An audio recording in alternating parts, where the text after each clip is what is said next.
sports and news and what to do. We're here for you.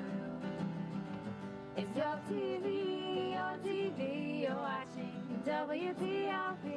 Your TV, thanks for watching WTOP.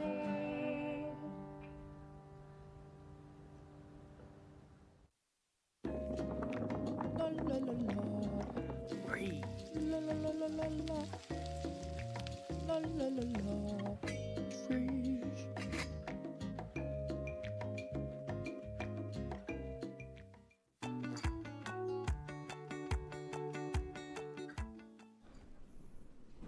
Welcome back to The Break with Scott and Kate.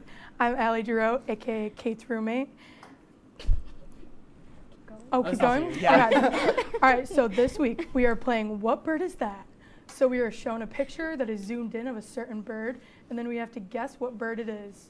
This should be something our guest is good at. Hopefully, if they guess the bird correctly, they earn a point. And if they get it wrong, no points at all. Good luck, everyone. Is there any plankton? The winner? No, I don't think so, at least. Oh, sorry. The winner will receive bragging rights and, as always, a high five. Who's ready to play? I'm ready. Let's go. All right. Kate and I have our little list of birds, though, so that Yeah. because we don't So know. that you can cheat. Well, we No, don't not know we our can cheat. birds the way you Okay. do. Say they're fixing up something in the back, so they just need a second. You so. probably just have like a bird book up here.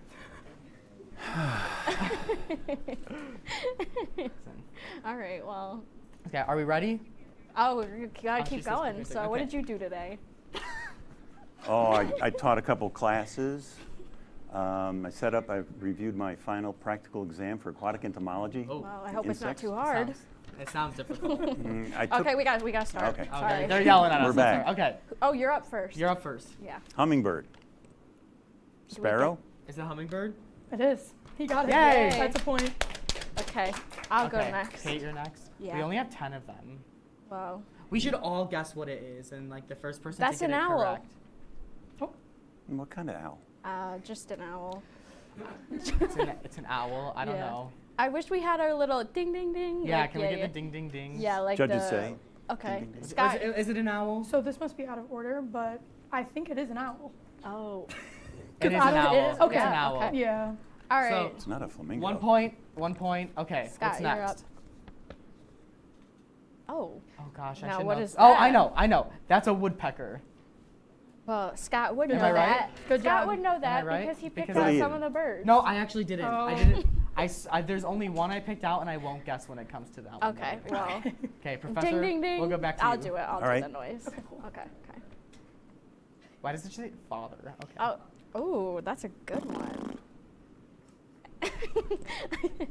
We saw this one earlier. bluebird. Yeah. Throwback to earlier. Ding Is ding it? ding. Oh. Ding ding ding.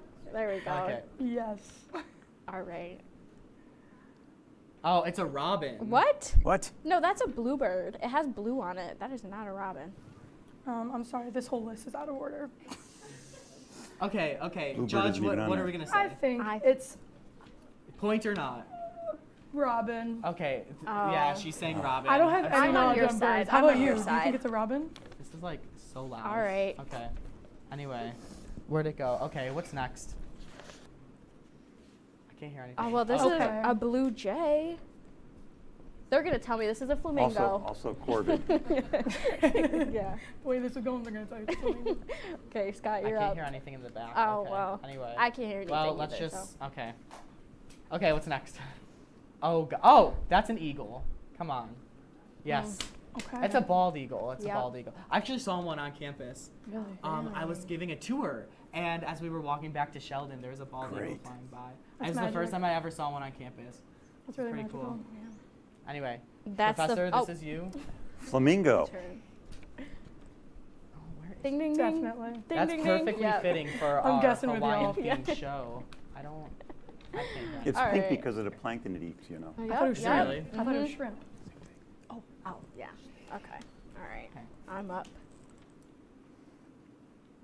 What? You know what? I'm just gonna say penguin because this is on the list, and I can see its little flipper. Aw. Oh, Aw. cute pic. We love Okay. penguins. Remember when we did a story about penguins? Was that during Kate's petting zoo? I or- think so. All right. Oh, I Scott, can you're hear up. again. Great. Let's see. Ooh. I think I have to consult the list for this one. I've been. I'm gonna say Robin. Ooh, Scott. I don't know. don't know Let's what see. this What is is. it? Oh, this Oh, one what? isn't on the list apparently. Wow. Do you? Okay. Not on my Well, list. do you have a What is guess? it? Oh, Oh, well, never The- mind. you know? That A is? sparrow of some kind. Is Yeah. a sparrow? Sparrow. I think so. Sparrow. It's Not up on the there. list. Oh, yeah, it is. Yeah. It's a Yeah. sparrow. It's on It my is list, It's yeah. on my list. Yeah. Oh, it's not on this What list. list did the network give you? Okay. Jeez, Well, Okay. What's next? he did straight there. All right, you're up. Uh-oh. Oh, come on. Oh, I don't have that on mine. This is a trick one. This is the one I picked out. Oh, How Cardinals, St. Louis Cardinals. Wait, what do you think it is, Allie? Or do you have the list? I have you the have list. the list. I was Okay, gonna let's cheat. see what it is. Hey, I was close. Angry Bird. You Angry were Bird. close. It's an angry Yeah, bird. you were close. Can we give like a 0.5? Shout out to the back for I coming say up with that yes. one. That was good. 0.5 if possible. If Yeah, not, if possible. But Okay. look who's winning anyway. So. Yeah, okay. Anyway, what's Well, next? Father. Yeah. Oh, that's it? it? Yeah, Well, that's That's fun. Oh, go us. that was fun. Do I get like Kate winner wins? music? You get a high five. Wait, Kate, Oh, you're the yeah. winner? Yes. Yeah. Girl power. Girl power. Yeah. Women in on STEM. on a night like tonight, we need a woman to win. Wednesday nights. Wednesday. Oh, okay. That's just rude. Oh. Uh, no. Father. I was told we were talking about plankton. Well, I'm you so better sorry. hope that you're not in his class. Birds That's are right. the Yeah, planes Just of call the him a sky. loser. I'm going back to make the test harder. oh, You good. should. Yeah. Well, Professor Back, thank you so much for joining us today. Thanks for having Really me. appreciate When it. we lot come of back, fun. we'll have your feel-good story of the night, and you're watching The Break on WTOP-10. What's going on? Yeah, dude, we go on at like 11:30. It's like, No. what do you mean no? It's 10:30. 10:30? Yeah, it's 10:30. What do you mean it's 10:30? Hey, don't touch that. That's my ladder. Hey, man. Whoa. You know this book was already discounted 10%? Wow. Wow. Get a closer for that one. Need to Matthew. Broadcast news. Look at that. Can we go back inside? I want to sleep in the studio again.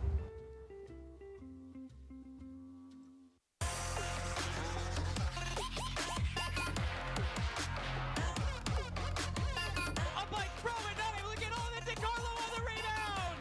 Alex DiCarlo!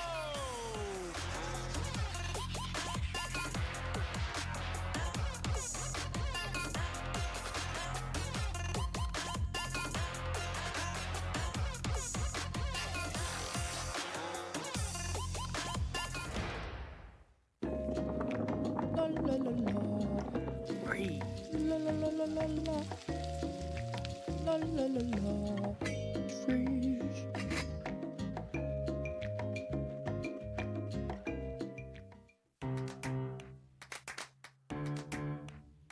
We'll deep dive into our feelings in our Real Talk segment. Stay tuned because it's about to get real.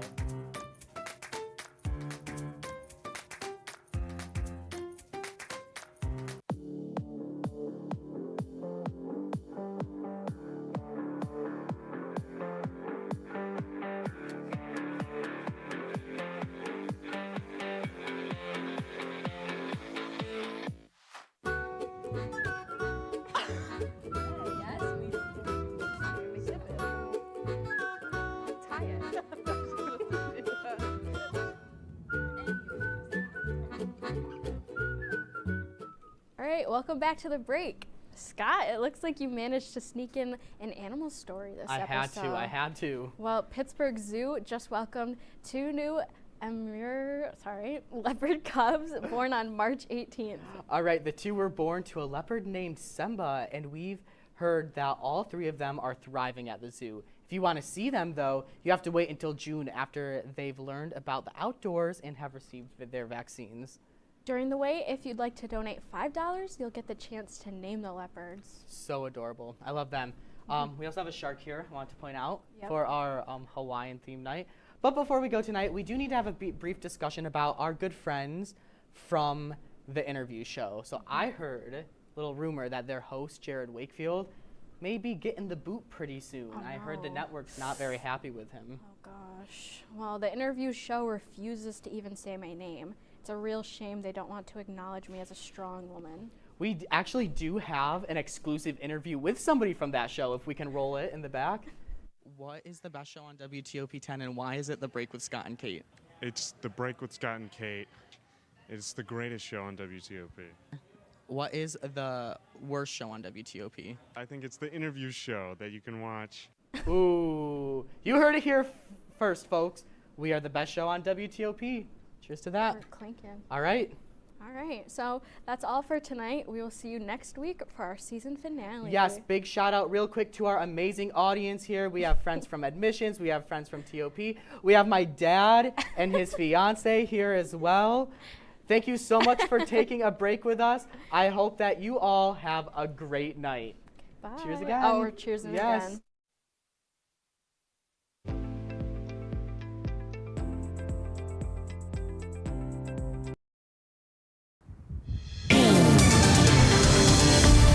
Good evening, I'm meteorologist David Rienzo.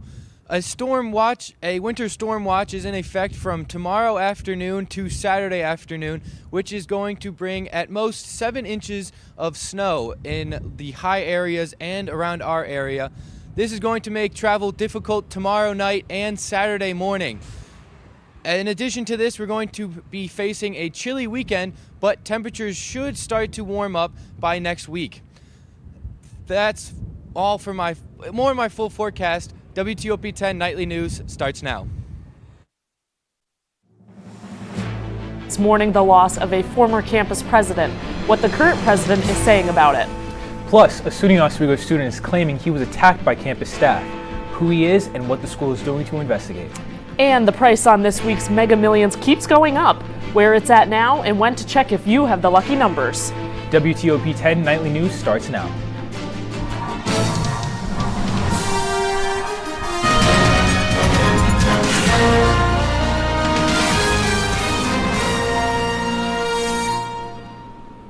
Good evening and welcome to WTOP-10 Nightly News. I'm Jacqueline Driggs. And I'm Nasir Meikle. Thank you for joining us. The SUNY Oswego campus is mourning a loss today. President Peter Nwosu announced in an email the passing of former SUNY Oswego President Stephen L. Weber. Dr. Weber served as SUNY Oswego's president from 1988 to 1995. His most notable achievements during this time were establishing the School of Business and the School of Education. He also helped to increase investments for research, enrollment, and competitive academic offerings. According to current President Nwosu, Weber recently described Oswego as, quote, a strong, healthy, and promising place, end quote. President Nwosu shares his condolences with Dr. Weber's friends and family, saying his accomplishments will not be soon forgotten. After being approved by the Student Association Senate earlier this week, Aiden Wilson will officially be the next SA president. According to the SA Senate, Aiden won with a 57% of the vote. He is currently the Director of Finance for SA, and this is his first time running for office. Aiden sat down with WTOP-10 earlier today to talk about how he is feeling going into his new role. Overwhelmed, overjoyed, but yeah. So my top priority is really student engagement and leadership on campus. I'm a strong advocate for saying that when you come here in college, you need the experience to really land a good job. And a huge way to do that is through clubs. SA President Austin Davis says that this is the biggest voter turnout since before COVID. Before the results came out, Davis also thanked every student for participating in this year's election, saying no matter which candidate wins, it will still be an amazing election. SUNY Oswego faculty members are holding a panel to create a discussion around making sense of the Israeli-Palestinian conflict. Panelists from Communication Studies, Political Science, and the History Department will provide informational discussions on how journalists cover difficult topics, parameters of free speech, and precursors to historical events. The panelists will also discuss the contemporary challenges of the Israeli-Palestinian conflict. The event moderation is being held by Elizabeth Smith from the Economics Department and will take place in Lanigan Room 104 at 7 p.m. on Tuesday, March 27th. Student Marquise O'Neill is making his voice heard after an on-campus incident that he says occurred over spring break. O'Neill says he was in Cooper Fitness Center when he was asked to stop jumping rope when a group exercise class was in session. He resumed when the class was finished and was surrounded with staff and professors as they hit him with yoga mats. O'Neill began to record the incident and the instructor of the class. The video appears to show campus employee Jenny Grass attempting to grab his phone. Our reporter Quinn Galusik talked to O'Neill about the incident. It's just something you just gotta take to the chin, being, I guess, a minority in general. And I feel like I had to showcase that because it's like, I feel like I needed my voice to be heard. And that whole situation was blatant. And no staff at a school should be putting their hands on a student. O'Neill continues to say he should not feel unsafe at his school gym as a minority at a predominantly white institution. President Nwosu has emailed students and staff a notice of SUNY Oswego's non-discrimination policy and asked anyone who observes or experiences it to report it immediately. SUNY Oswego's electrical and computer engineering professor Adrian Aida earns a patent for his breakthrough in ionic wind propulsion. Ionic wind is the use of electricity to power movement, first used in rotational device in 1760. Take a look at this video that shows how ionic wind is used. Professor Aida says that he used propellers equipped with ionic wind emitters and was able to make them lift off and fly. He also says the results may have been expected by some, but unknown if it was possible or not until liftoff in the Shinneman Center lab. Oswego Compass Federal Credit Union will be distributing $14,000 worth of scholarships to high school seniors who are members of the credit union. 2 continuing education scholarships will also be offered to members who have graduated high school but are now pursuing additional education. Applications for all scholarships must be submitted no later than April 12th and can be found on their website. We're a few weeks away from the solar eclipse on April 8th. The New York State Police have been preparing for the solar eclipse for over 2.5 years. As police expect thousands of people to travel for viewing totality, they expect heavy traffic and suggest people to stock up on food, water, and prescriptions in both the home and the car. And this Friday night, the magic numbers will be drawn to determine who will win the lucky winner of nearly $1 billion Mega Million jackpot. The jackpot has accumulated to an estimated $977 million. This jackpot ranks as the 10th largest in the United States history. So what are the odds? The odds of winning the Mega Millions jackpot are 302.6 million. Since the odds are so low, there's not been a jackpot winner since December 8th of 2023. So what would you do if you won the Mega Millions? To be honest, I think I'd pay for my sister's student loans, pay for my little sister's college, and then probably try and beat out Jared Leto's car garage and build a bigger collection. What about you? Those are all pretty good. I don't know about the car garage thing. I don't really like to drive, so I'd probably hire a personal driver, save some money for my mom and my family. And now it's time to take a quick look at our weather forecast coming up right now. Stick around for my full forecast. Well, I'll go into this winter storm watch where we can expect as much as 4 inches of snow in our area, but there is a chance that temperatures could rise in the next week. Stick around, I'll have more information. But first, back to the desk. Okay, well, maybe we can use that money to take a trip somewhere warm because it definitely does not feel like spring here. No, it does not. Well, we'll take a quick look at weather after the break. And coming up on WTOP-10 Nightly News, the FAA purposes a plan to decrease air travel to the New York City area, where they will be rerouted. Coming up on WTOP-10 Nightly News. What's going on? Yeah, we go on at like 11:30. It's like No. What do you mean no? It's 10:30. 10:30? Yeah, it's 10:30. What do you mean it's 10:30? Hey, don't touch that. That's my ladder. Hey, man. Whoa. You know this book was already discounted 10%? Wow. Get a closer with that one. Matthew, Look at that. Can we go back inside? I want to sleep in the studio again.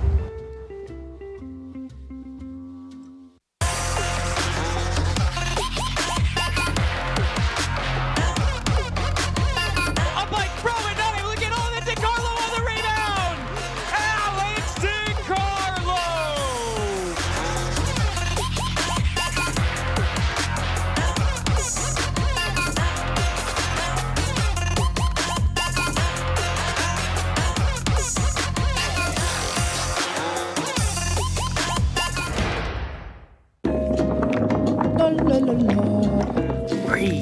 La la la la la la. La la la la. Freeze.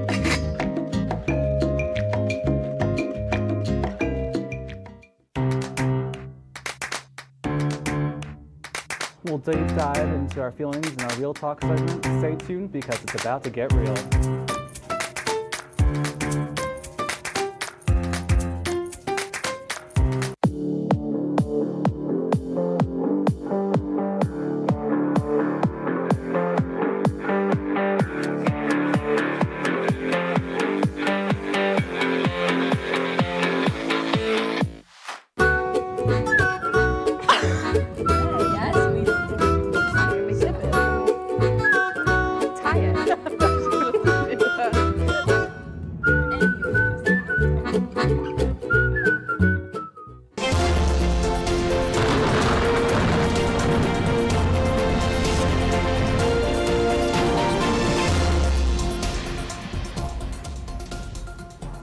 Welcome back. I'm meteorologist David Rienzo. Now, as I was saying, we will see this winter storm watch go into effect for a lot of upstate New York, even a little bit of Vermont.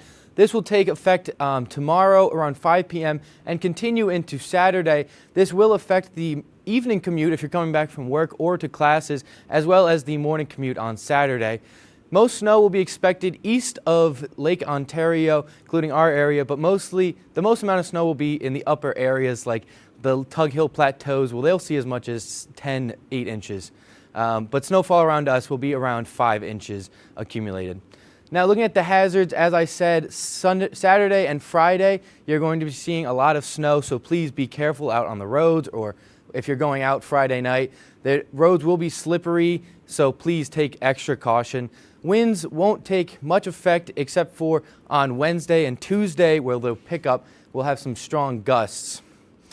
Going into tomorrow, you're going to wake up with some mostly sunny skies, but it's still going to be chilly for the entirety of the day. Now, clouds will start to roll in as the day continues, and you can expect a couple flurries in the evening time, which will then pick up as the weekend continues. This weekend is also going to be very chilly, 35, with some snow and possible mixing. As the night continues, though, that'll die down, and we're seeing mostly just cloudy skies into Sunday, where you're really going to be seeing the sun in Sunday. Still pretty chilly at 35, but at least the sun's coming out, and that's giving you something. Now, this snow is going to be pretty heavy. Compared to normal snow, fluffy snow is much lighter, and wet snow is a lot heavier. The higher the ratio, the fluffier that they are, but the drier that they are, the lighter they are. So if you have very fluffy clouds, for every square foot you've got about 4 pounds, but these wet snow, it's going to be 12 pounds for every foot of snow that you've got. So those can really pile onto your house. If you have normal snow, you've got about 9,000 pounds, and very wet snow, you've got about 20,000 pounds on your roof. So make sure that you're taking extra caution during these heavy snowfalls. Looking at the 7-day forecast, you're noticing a lot of snow this weekend, but temperatures do start to bounce back into the 50s on Tuesday and Wednesday. You just got to get through this weekend. That's all from our full forecast. Now back to the desk.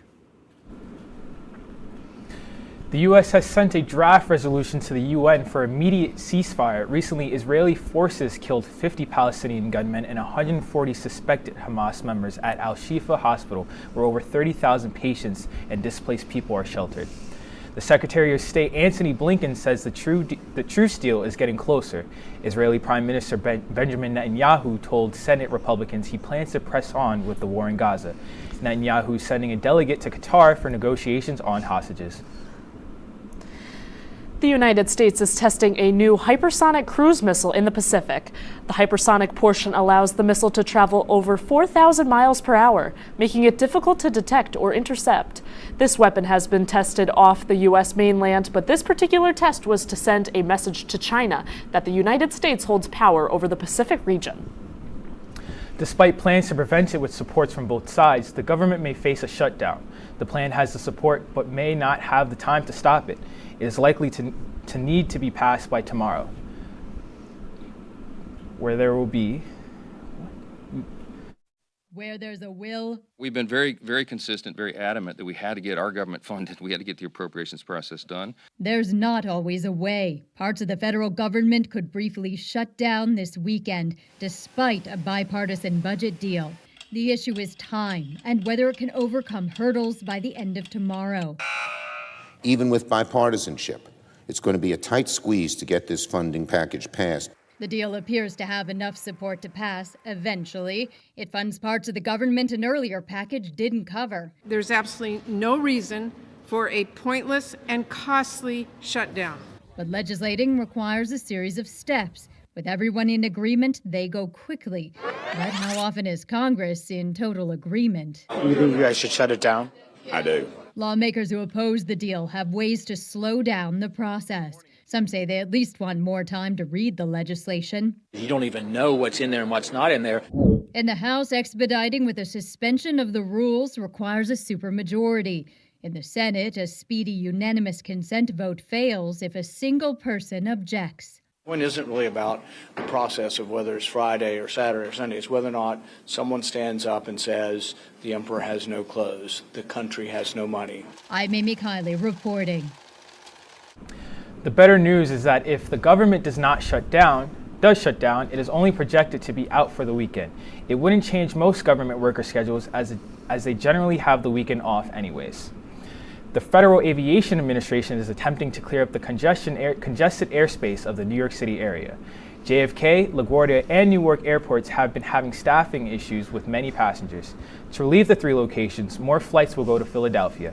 This may mean changes to your travel plans over the summer, as the plans are hoped to go into effect by June. And coming up in WTOP-10 Nightly News, the U.S. Department of Justice is suing Apple, why the Justice Department is doing it, and how Apple is responding. Plus, Oswego Health is using AI. This technology is being used in surgeries after the break. And it could be your last chance to see one occur for 2 decades, as the next time one will be visible over the continental U.S. He's May 84. Yarrow told police in the hospital that he had pressed the doorbell and waited. They mix with oxygen and nitrogen and briefly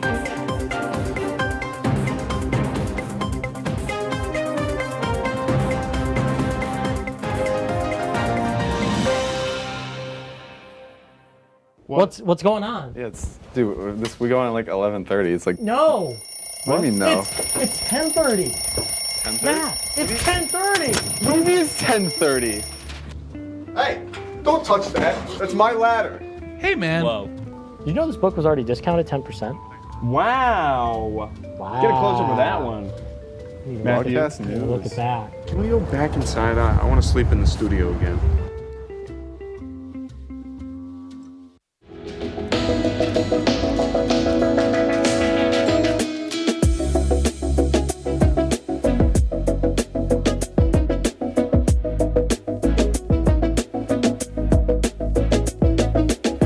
When I was in foster care, I never knew when I would have to move. So I always had my suitcase ready to go.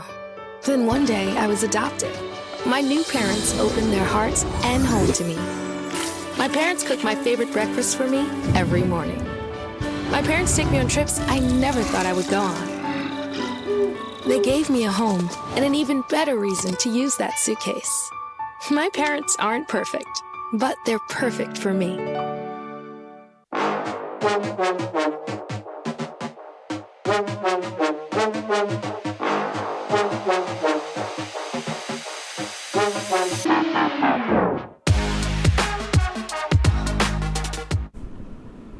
And welcome back to WTOP-10 Nightly News. Here's your health and consumer report.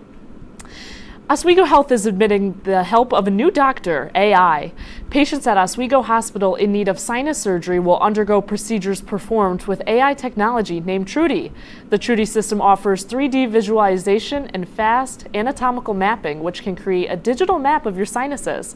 Doctors Nicholas and Melanie Grosh of Lakeshore ENT will perform these AI procedures for Oswego Health. In Rochester, New York, residents are waiting to learn when a boil water advisory will be lifted. This advisory comes after a body was found in Highland Park Reservoir Tuesday morning. The boiled water advisory has left some businesses and facilities scrambling to find solutions. The city school district had to close due to advisory. An announcement on when it will be lifted has yet to be made. The United States Justice Department in more than a dozen states fled an antitrust lawsuit against Apple today.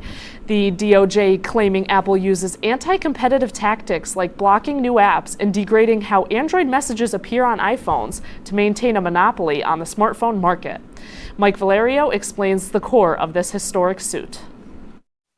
It's a sweeping U.S. antitrust lawsuit against Apple, which the Department of Justice compares to its historic case against Microsoft in the 90s and the breakup of the monopoly of Standard Oil back in 1911. U.S. Attorney General Merrick Garland said Thursday the heart of this blockbuster case is simple. We allege that Apple has consolidated its monopoly power, not by making its own products better, but by making other products worse. Making other products worse, the DOJ alleges, to disincentivize consumers from using products that are not made by Apple. We bring this case to make sure that Apple competes by innovating rather than imposing rules and fees that prevent others from innovating and competing too. The DOJ described how Apple, it says, degrades how Android messages appear on iPhones, blocks new apps on the iPhone operating system, and restricts competing smartwatches from working with iPhones. All, the DOJ says, making consumers more likely to buy from Apple. As any iPhone user who has ever seen a green text message or received a tiny, grainy video can attest, Apple's anti-competitive conduct also includes making it more difficult for iPhone users to message with users of non-Apple products. Apple denied the lawsuit's allegations and in a statement said the lawsuit could set a, quote, dangerous precedent and hinder its ability to make compelling and consumer-friendly technology. The company writing, quote, this lawsuit threatens who we are and the principles that set Apple products apart in fiercely competitive markets. I'm Mike Valerio reporting. Apple now joins a large list of companies including Google, Meta, and Amazon that face similar suits. The lawsuit is stated to take a few years before any resolutions are made. And coming up in sports, Luke Ratty has the latest. Hey Luke, March Madness? The madness is upon us. Duke deals with some injuries and a potential NFL rule is in the works. All that and more coming up next. A lot of things. Getting enough food to eat shouldn't be one of them. Through a nationwide network of food banks, Feeding America serves virtually every community in the United States. See how you can help your community. Visit feedingamerica.org.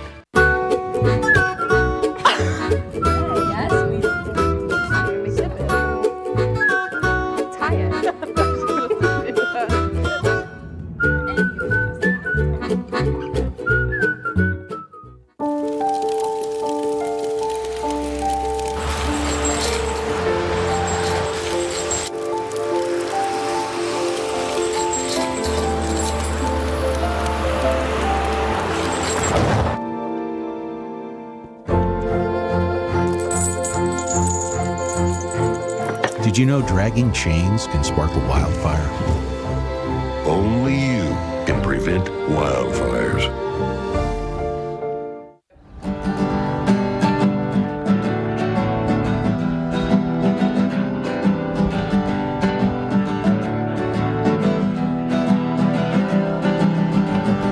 We're here for you, we're here for you. This is your channel 2.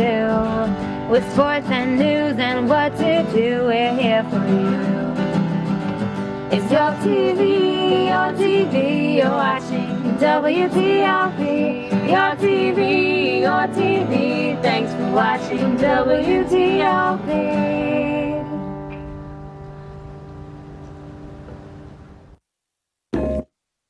La la la la. Free. La la la la la la. La la la la. Free.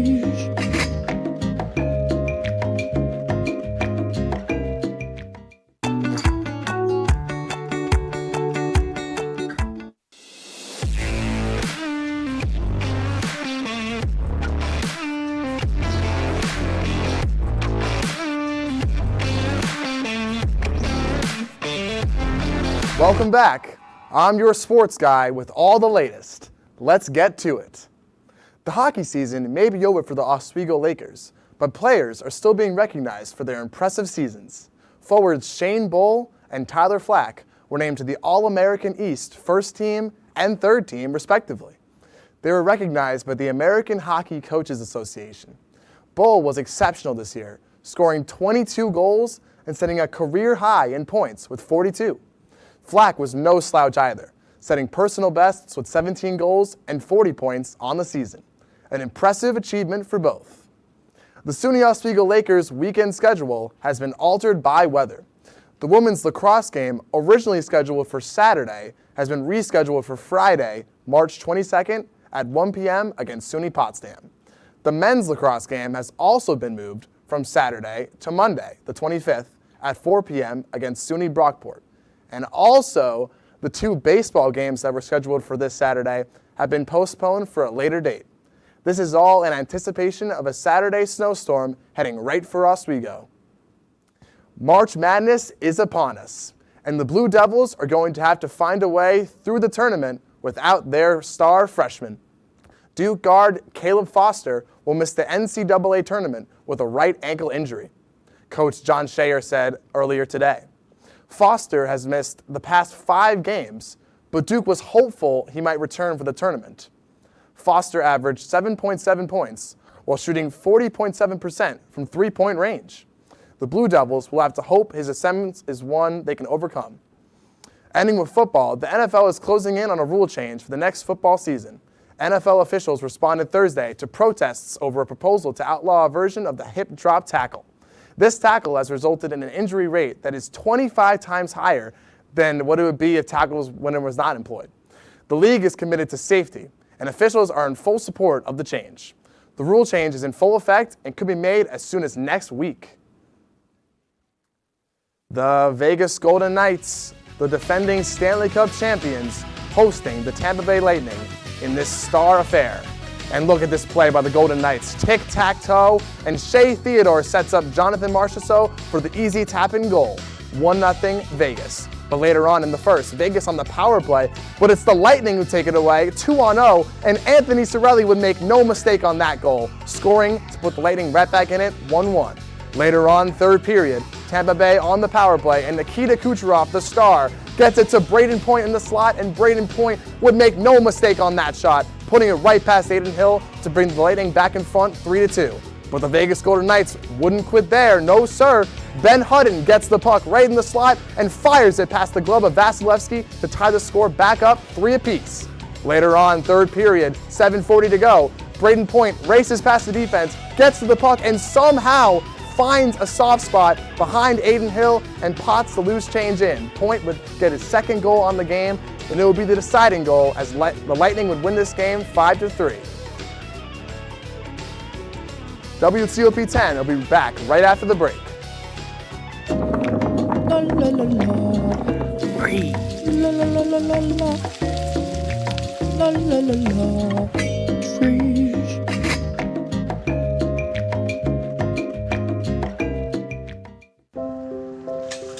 I want to eat apples and bananas. I need to eat apples and bananas. Why can't I eat apples and bananas? Support the Feeding America nationwide network of food banks to help provide meals to those in need. Join us at feedingamerica.org.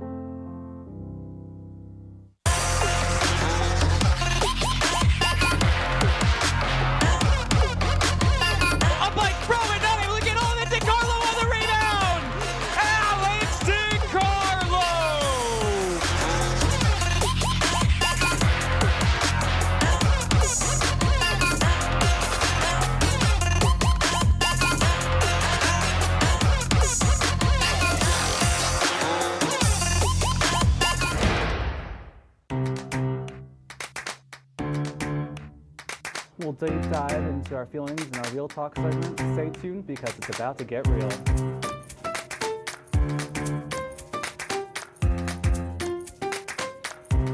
And it could be your last chance to see one occur for 2 decades as the next time one will be visible over the continental U.S. He's May 84. Yarrow told police in the hospital that he had pressed the doorbell and waited.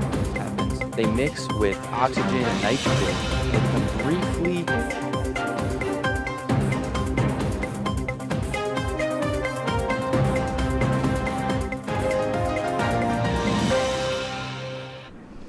And welcome back. Our final story of the week is the pet of the week. Mac is a 10-year-old cat who struggles with the sniffles. Mac is very affectionate and loves a good nap. He gets along well with other cats, but has yet to meet a dog. He is fully neutered and vaccinated. The fee to adopt him is $50. Now, if someone doesn't adopt this cat, I might have to. And I'm going to have a cat problem. I think I might have to adopt Mac. I'm allergic, but I think I'll take it. No, me too. I'll get the sniffles with him. Yeah, yes. I love this Benadryl on the side, just always in my pocket. It'll be worth it. This cat needs a home for the next couple of years. You know, maybe 10, 20 years to come. You know, who knows? Nice. That's our report for tonight. Okay, thank you everyone for watching. Be sure to stay tuned for the bigger picture. Have a great night, everyone. Yeah.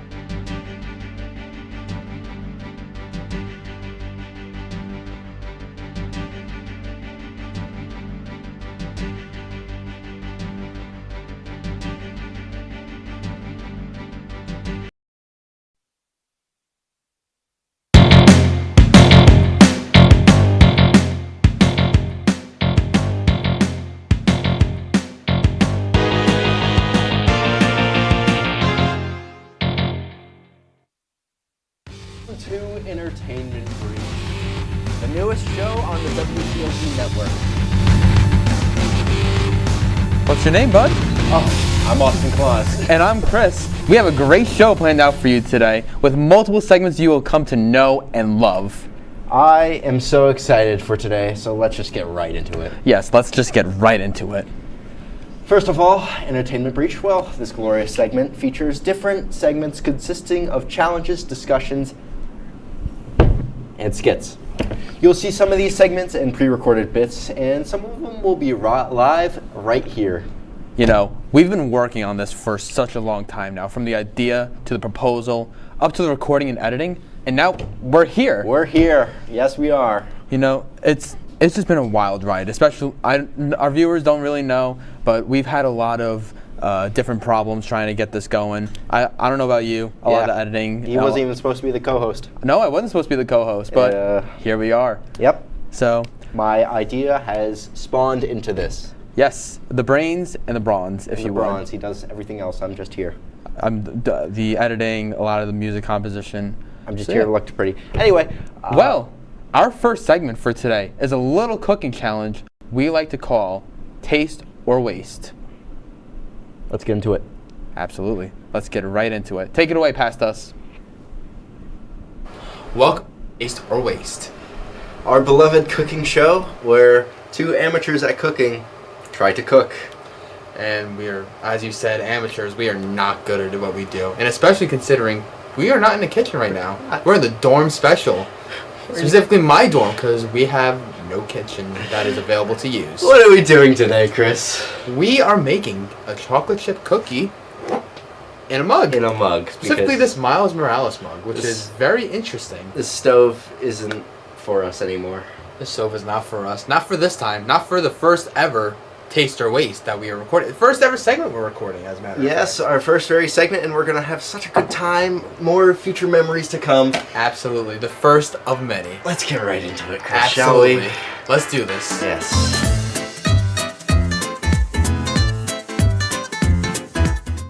So, welcome to the floor where we will be making our food for today. It's a floor. Yes, you are correct, Chris. Let's just make sure we don't let any of the food touch the actual floor unless it's not in here.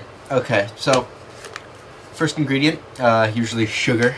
So let's just add some of that in there. Yeah. So our first instruction is to mix together in a small bowl the softened butter Softened and butter sugar until creamy. Oh, Chris. You know, I think that might be enough sugar. Chris, I feel like that's okay. It's enough sugar. Chris, remember when I was talking about the softened butter? And I was trying to leave it out for a little bit. So this isn't very softened. You know so what? You're we're right. gonna have it's not very to. You got a plate? You got a plate around here? I might. I don't know actually. Yep. So, let's get the butter out and onto the plate. Let's. I would say let's just put it in for 5 seconds. 5 seconds? You got it, pal. Alright, so we're just gonna have to use this. Okay. So let's cut that. That's about right. I actually don't know if we ever said this. We don't have any like measuring stuff. We don't. Okay. So, and I'm pretty sure that is way too much sugar, to be honest. Right. We're gonna have it sweet. It's gonna be sweet. Yeah, sweet. Here, no, we'll make a bigger. We'll make a bigger proportion then, to accommodate for all the sugar I put in. I like that idea. So we'll just start doubling our. Yeah, we'll double our recipe. eyeballed ingredients. Yeah, we'll be fine. Okay. All right, let's get some. Wow, that is really melted. Yeah, it's alright. Oh, don't put the whole stick in. Get liquidy. I'm gonna get a little bit more right liquid in there. Oh, getting all the liquid Let's just butter get some in liquid. there. That's alright. We're making cookies. Making cookies, you know, there's never a wrong way until there is. Oh, it's creamy. Oh, we're doing it well. More butter? Oh, it's not creamy enough. I'm gonna be honest, I'm not sure if I'm gonna want to eat this afterwards. I will. So, next up, we have to stir in the egg yolk, vanilla, or actually we do not have vanilla, sea salt, and baking soda. So as he's mixing this up, egg time. Again, egg time? Egg time. Egg time. Let's crack that egg. Let's get that yolk out. Let's bring this up to the camera. We're going to just grab the yolk, just like that. We're gonna need some. Perfect. So we are going to add in the egg yolk. This is our humble beginnings, Chris. Our humble beginnings. We also need a pinch of salt. Oop, that's a little much. Let's get the salt in there. Yeah. There we go. Make this all salty. Give it a little extra salt. I like my cookies having that little extra salt. So, what's next, Chris?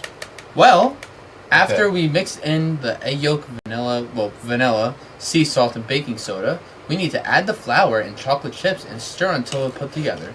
Okay. So the flour, we need 2.5 teaspoons of. We don't know what 2.5 teaspoons is. Weighing it.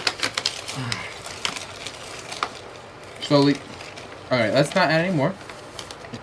More flour, please. Flour boy. More flour? Sir, yes, sir. We need a little bit, just a smidge. That was not a smidge. I'm gonna break your whisk here. You're gonna break my whisk? All right, add some chocolate chips, and then we are done. Let's pour it in there. Right there. This is the close-up, but surprisingly, dorm room chocolate chip cookies aren't doing. Isn't going the worst. We're doing actually pretty well. So next up, get the mug. We make our mug cookie. Yep. So let's put this in there. I wash my hands. Don't worry.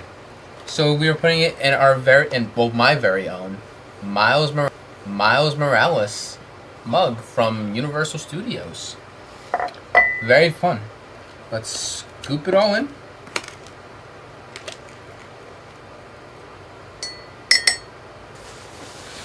Sorry about the interruption. We are back, and we welcome my roommate. Hello. Joey DeVito. Hello. Hey, future Chris here. Bit of a footage problem, but just pretend we put the mug in the microwave. Okay, thanks. As the microwave finishes up, maybe you hear the beep, maybe you don't. We don't know. I'll get it. Well, Chris, our first segment we've ever made. And we don't even know if it look. Let's show the camera. Alright. This is our mug cookie. I think it's still sliding. I don't think it's done. Ladies and gentlemen, boys and girls, children of all ages, this is bubbling. It's okay. Ladies and gentlemen, cheers. I'm just gonna take it down. Hot. That is very hot. Very delicious. It's actually really good. Is this a taste or waste? I say taste. Kinda. It tastes if you have the right materials. This, I will say, for our setup, I think it's really good. I think Austin really loves it. Mmm. Lovely. Loves it so much you might need some water. Let's just go back to the office. Back over to future us. Bye.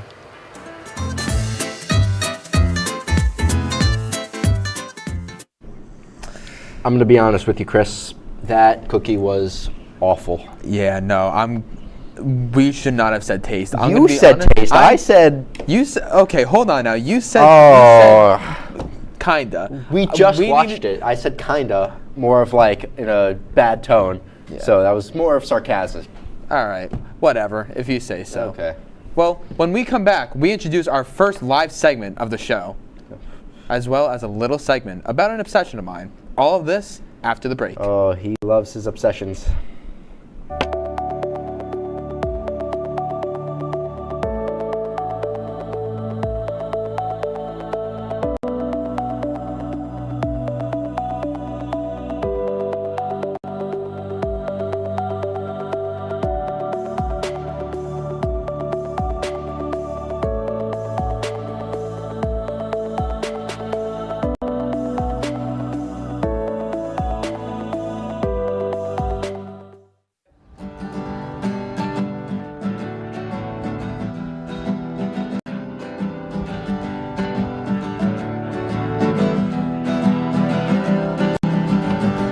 We're here for you, we're here for you. This is your channel 2. With sports and news and what to do, we're here for you.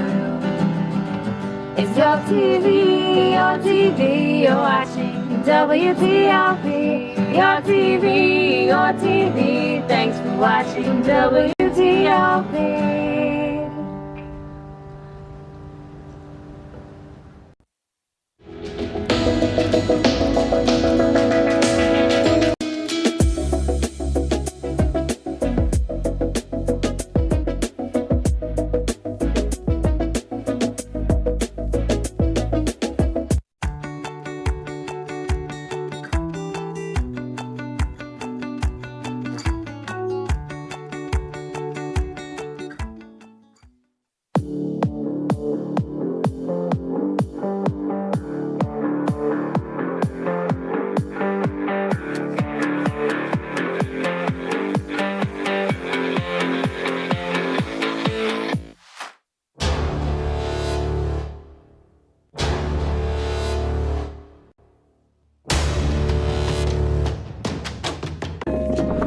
Welcome back to the interview show. I'm Matt J. Bly. This is Charlie Harkins.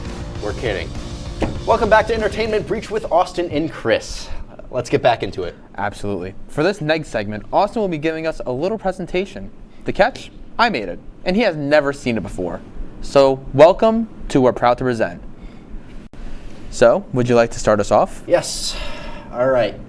So, I don't know what this presentation is, but let's get right into it. Let's see. Let's begin, shall we? Steve Harvey, a man we all respect for the way he dresses, his talent on, of course, Family Feud, a hit show. Treasure. National treasure. I love that show. Watch it at night. This is a presentation about Steve Harvey and what we know he did.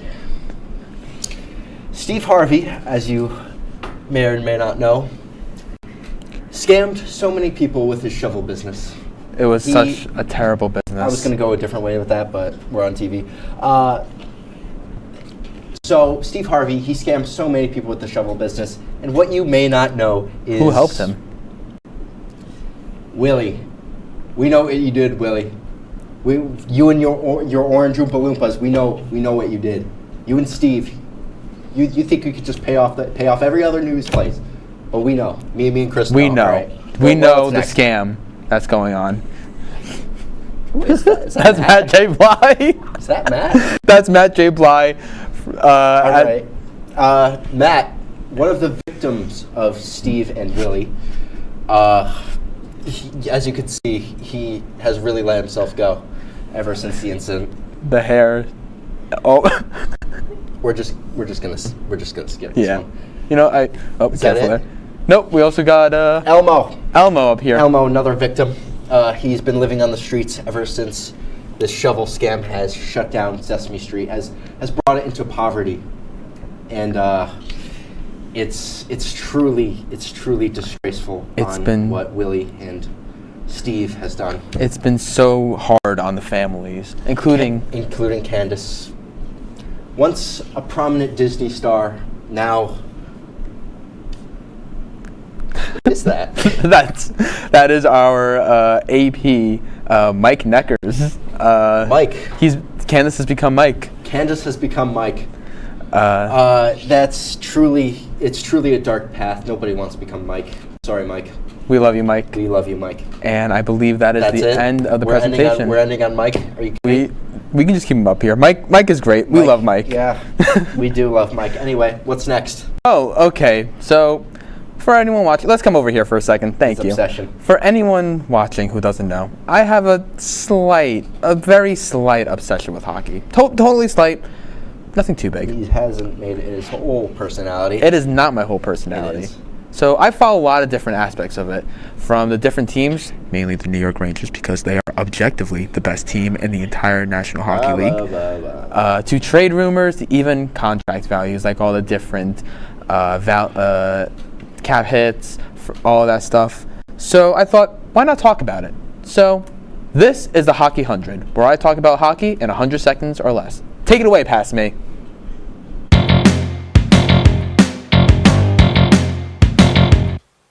Welcome to the Hockey 100 with yours truly.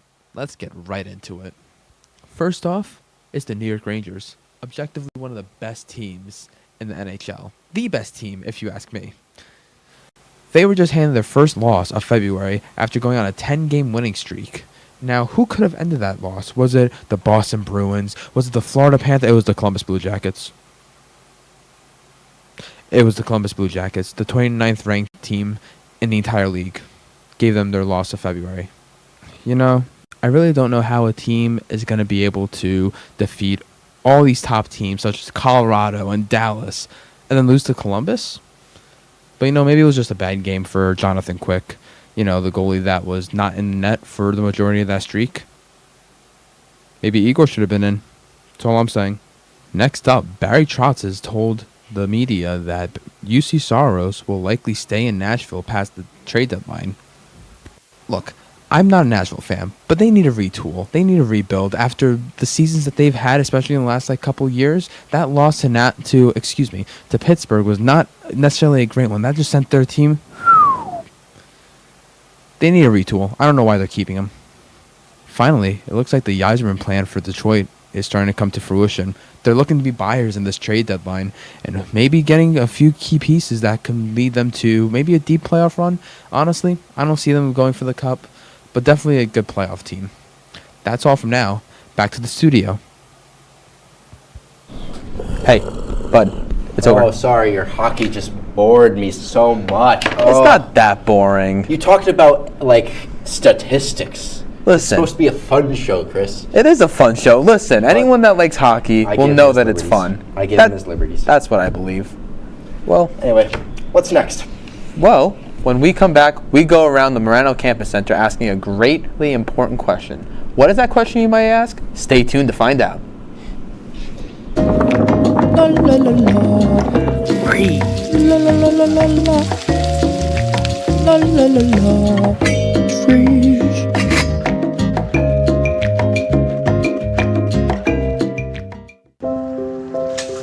I want to eat apples and bananas. I need to eat apples and bananas. Why can't I eat apples and bananas? Support the Feeding America nationwide network of food banks to help provide meals to those in need. Join us at feedingamerica.org.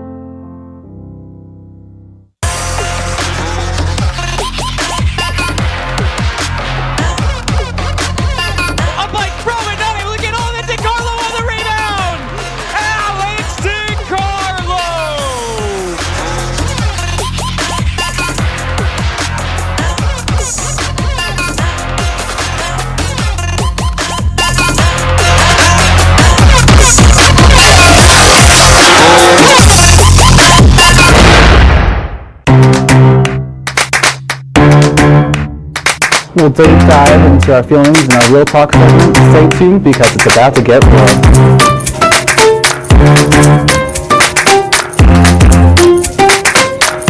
Your last chance to see one occur for 2 decades, as the next time one will be visible over the continental U.S. Excuse me, 84. Girls told police in the hospital that he had pressed the doorbell and waited. They mix with oxygen and nitrogen briefly.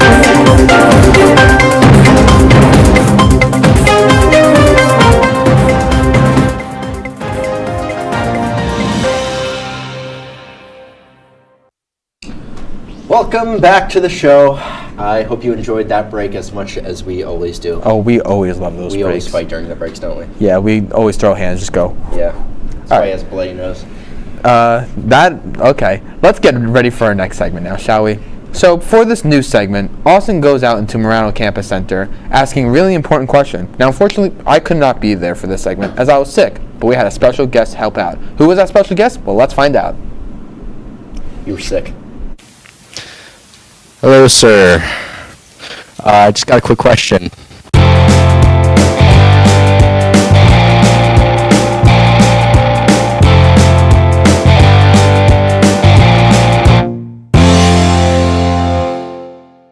All right, we got 2 questions here.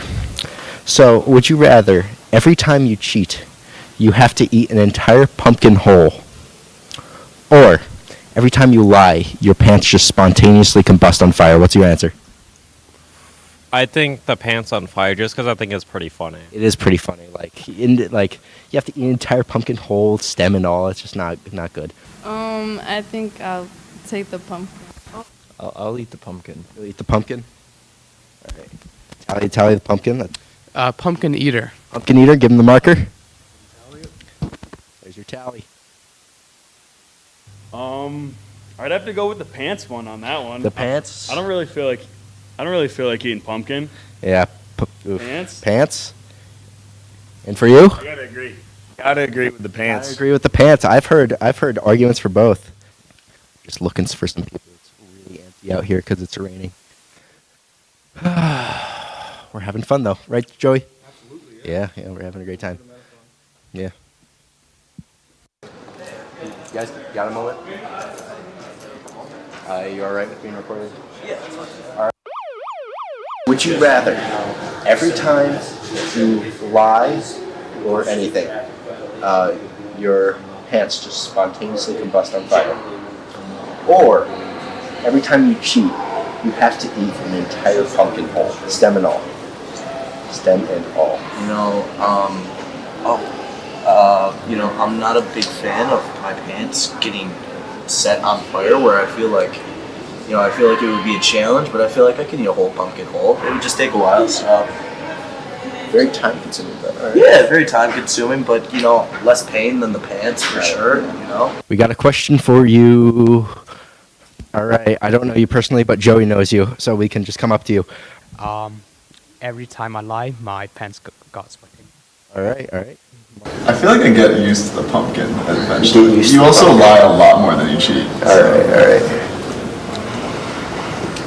All right, another vote for the pumpkin. All right.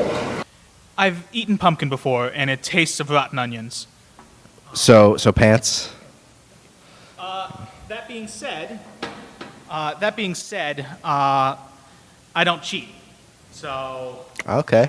I won't be eating any pumpkins anytime. All right. I'm having Joey do 2, because he thought it was fun and wanted to do it. Cameraman Joey is going to interview some people. Question. Would you rather every time that you cheat on anything, test, game, whatever, you have to eat a pumpkin whole, stem, the entire thing? Or every time you lie, your pants just spontaneously catch on fire? I'm saying lie. Okay. I would eat the pumpkin. Pumpkin? Really?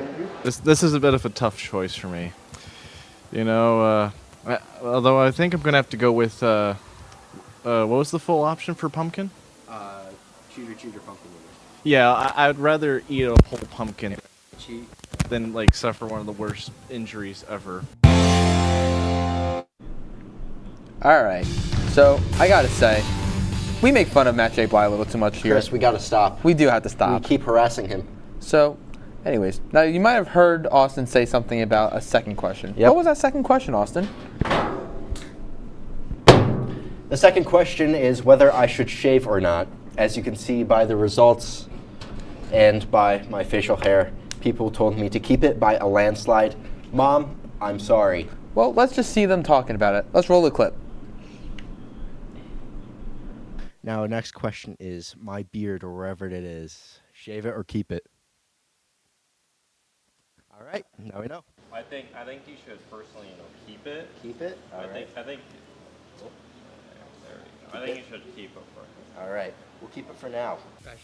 Shave it? All right. My beard or whatever my facial hair is right now, should I keep it or just shave it all off? I think you should keep it going. Keep it going? All right. I think you keep it. I'm a big facial hair guy. You know, I think you keep it. Shave it, definitely. Shave All right. I want you to shave it. Okay. You look like, This is why I you was look like asking a badger, to be honest with you. Oh. End the recording. You know, I gotta say, Sebastian was right. With the facial hair, you do kind of look like I don't look like a badger, Chris. I'd say you look like a badger. I don't. All right. Anyone else think I look like a badger? I think so. Stop raising your hand. Okay. All right. Studio thinks that he's a badger, but that's okay. So when we come back, we will talk about today's question from Talk of the Town. It's not my fault. I actually just spoiled it. I was supposed to say, see what our answer is. Well, that's all right. We'll talk about it. Don't go anywhere.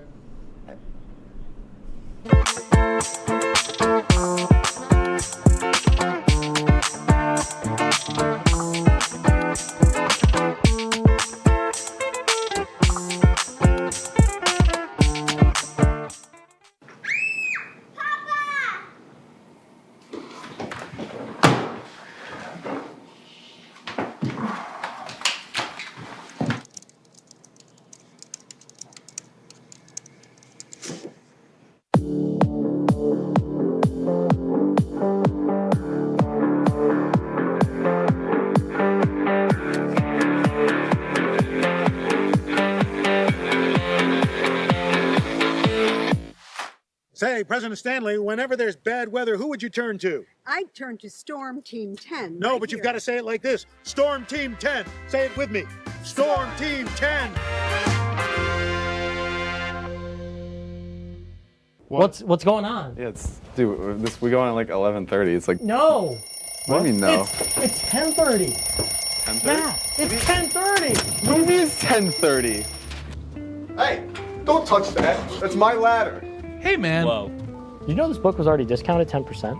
Wow. Wow. Get a close up of that one. Matthew, Broadcast news. look at that. Can we go back inside? I want to sleep in the studio again.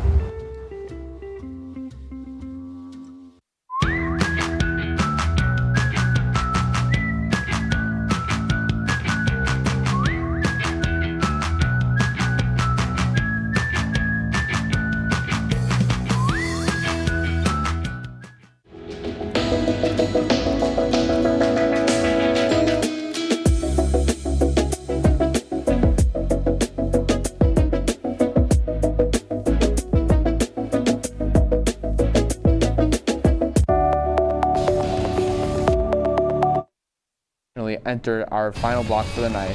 But that's okay, because we have one more segment for you guys. We got answers about a question from around campus today. What is our answers? Let's talk about it very quickly.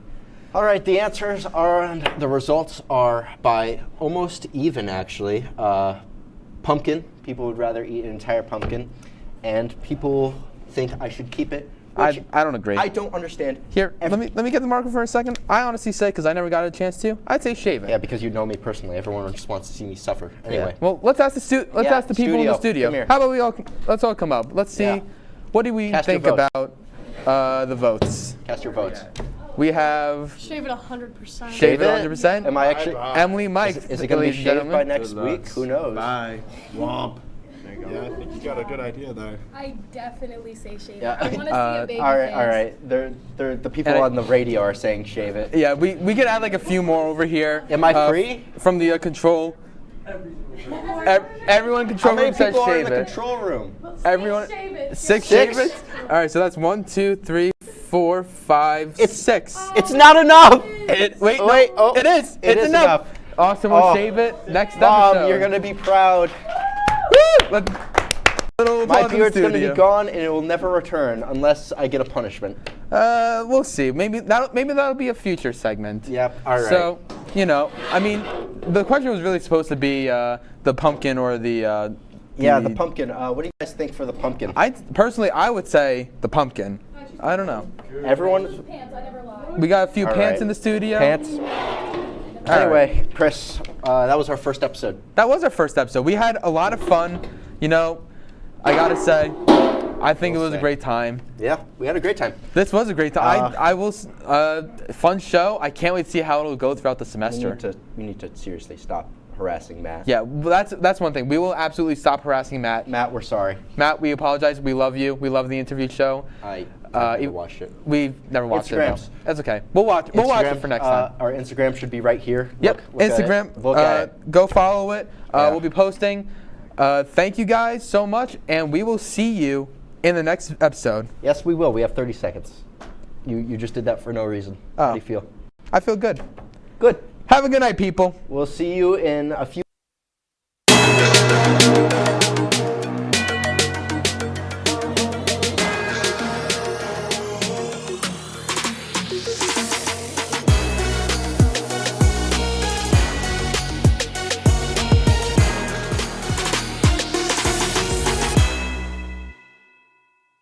Ladies and gentlemen, welcome to the second episode of The Bigger Picture. I'm Jaden Jiggets. And I'm Kayla Moore. Welcome back, everyone. I hope everyone had a fun and relaxing spring break.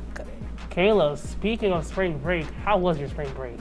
My spring break was very good. I'm not gonna lie, it was very relaxing. I spent a lot of time with my family. I took my little brother to this thing. It was called the Slew Moo Institute. It's in Manhattan, and they just do things like they make slime. They have like big bowls of slime all around the museum, and I took him to that. He really loved it. He loves slime. He loves anything that's a big mess, honestly. And yeah, I went to get my hair done, got my nails done. I spent some time with my friends. It was really good. It was good and relaxing, so yeah.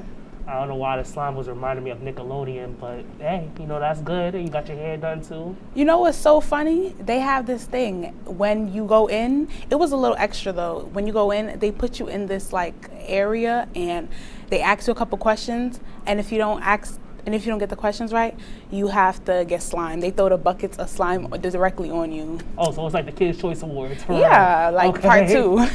Okay. But what about you, Jaden? What'd you do this spring break? Well, I, just relaxed. I chilled. Went out to go see 2 movies. I went to go see Bob Marley, such an incredible movie. Learned 2. Did not know a lot about Bob Marley, but when I went to go see that movie, it's like I learned a lot. It was definitely a good movie. Also, went to go see Kung Fu Panda 4. My boy Poe.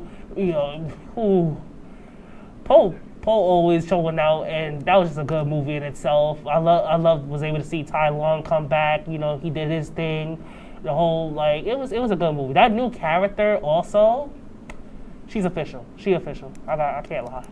Okay, so you was a bit of a movie man this semester. Anything else? You saw any family? You saw any friends? Yeah, I hung out with my grandmother, hung out with my step-pops. I did see friends. Other than that, just it had a chill, relaxing spring break. Grandmother's love is always the best. Hey, for real, 100%. We have quite a few programs and events coming up, so let's get into them. On Friday, March 22nd, the African American Male Empowerment Network and the Women's Center is having a collab program named Is Chavali Dead? This program will be held in Verano Campus Center, room 231 at 4 p.m. Also, this Friday, the Bold Black Beauties will be having a program called Are You Smarter Than a Queen? It will take place at 5 p.m. in the Verano Campus Center, so when you're done with the AA Men and the Women's Center, walk on over to BBB. For a fact. And on Saturday, March 23rd, there will be 2 events happening first. The AMN will be collaborating with the Men's Basketball Club for a March to Victory Classic basketball tournament.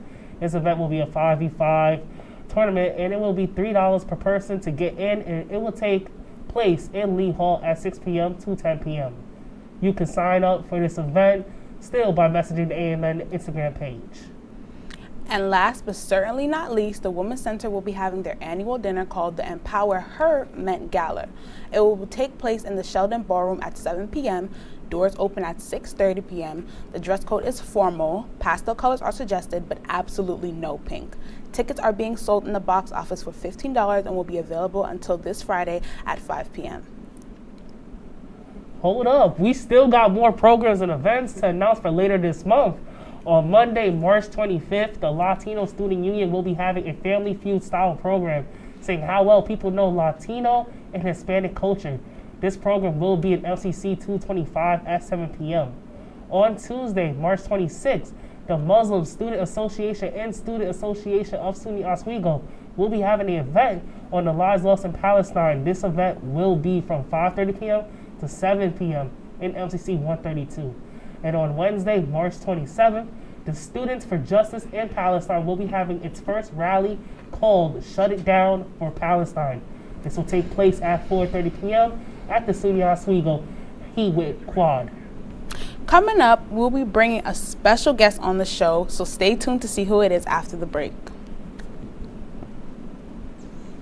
Would you like to try snacks from faraway lands? Or snacks with bizarre flavors? How about snacks in new ways? Or snacks you've never tried before? You don't have to go far to find these snacks. They can all be found here at Snacks on West First Street.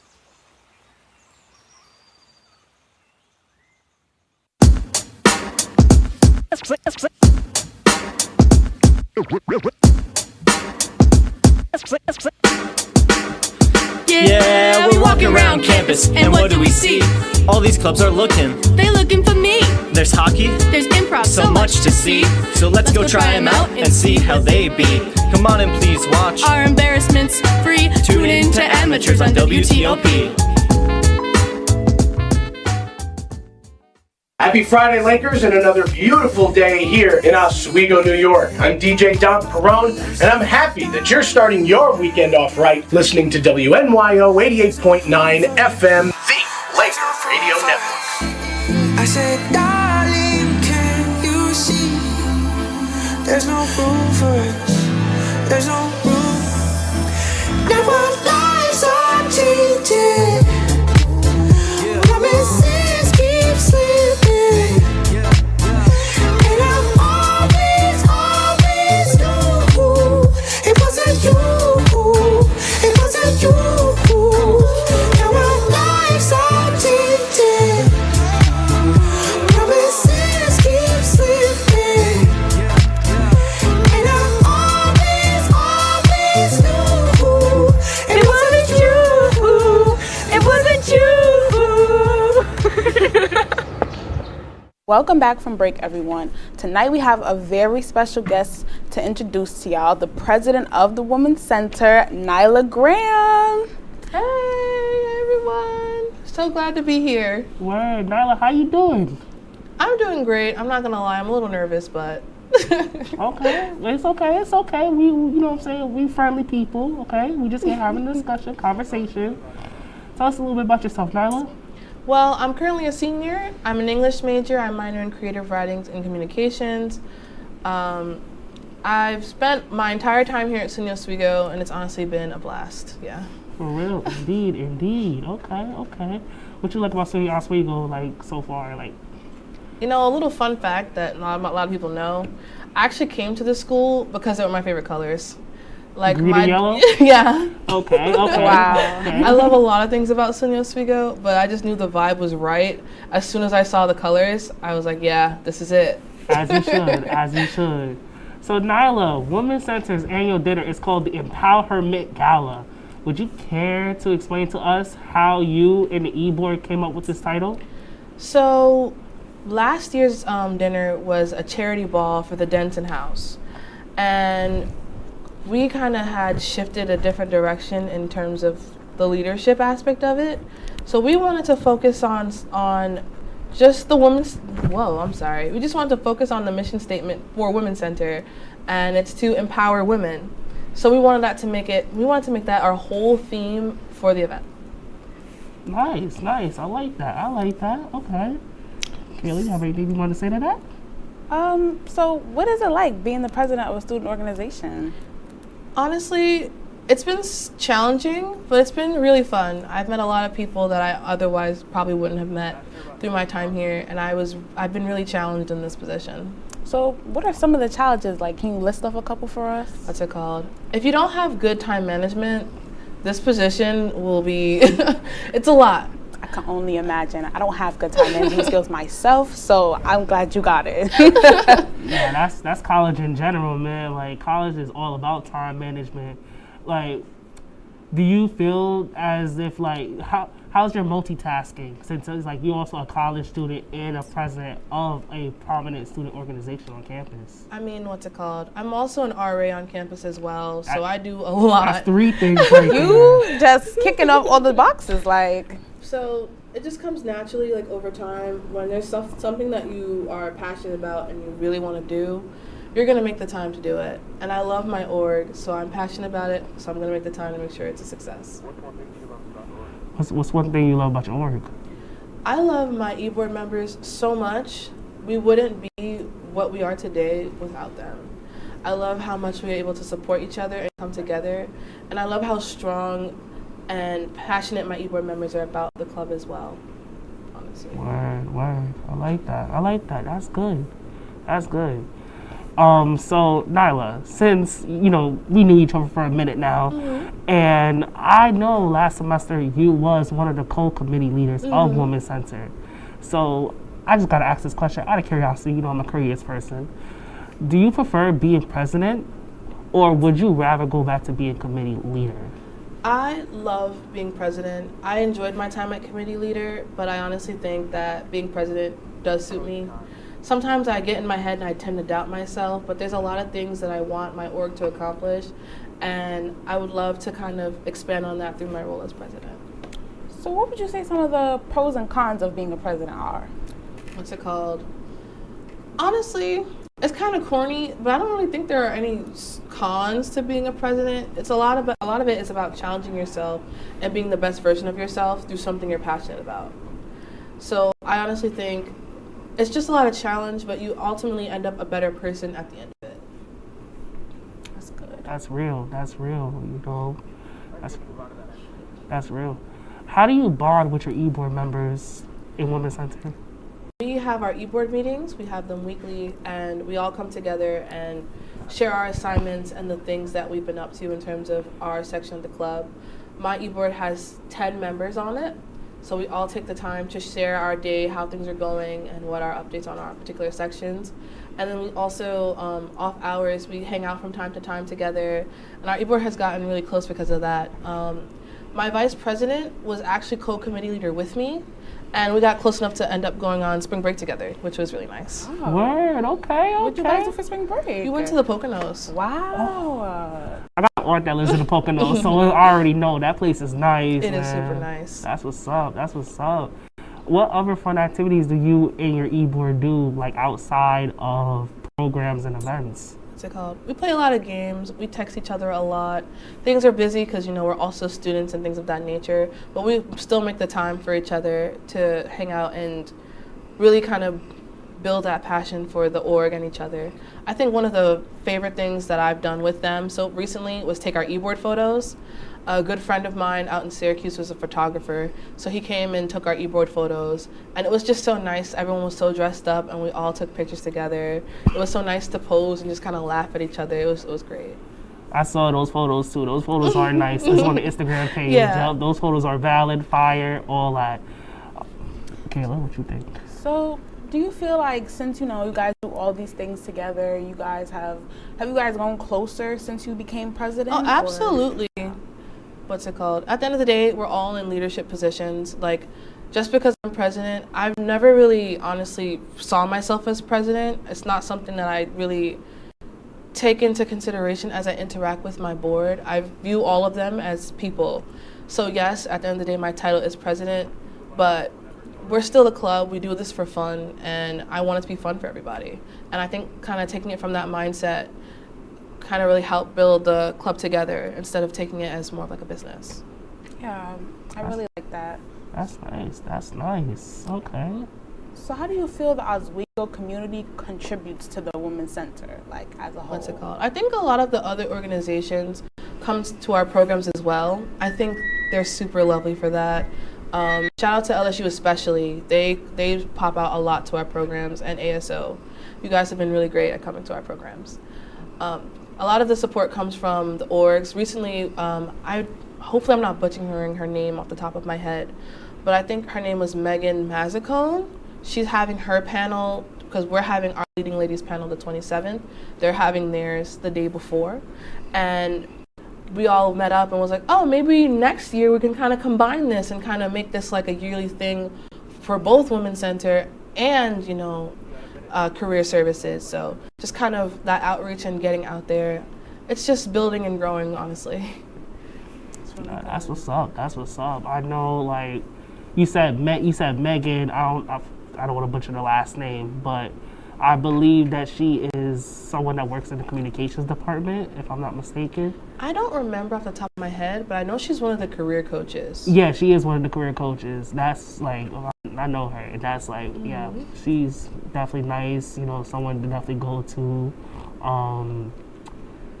Yeah, you know, when you talk about people showing support to your programs and all that, yeah, it was good that you get that support.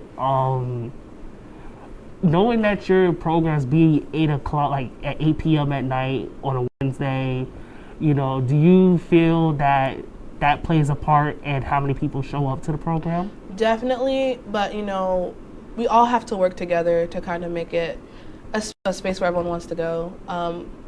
So right before our programs, our BSU's programs, and then after that is ours. Yeah. It's to give everyone that kind of space still, and even though it's kind of late in the evening, we strive to make our programs still entertaining and worthwhile to come to. That's what's up. That's what's up.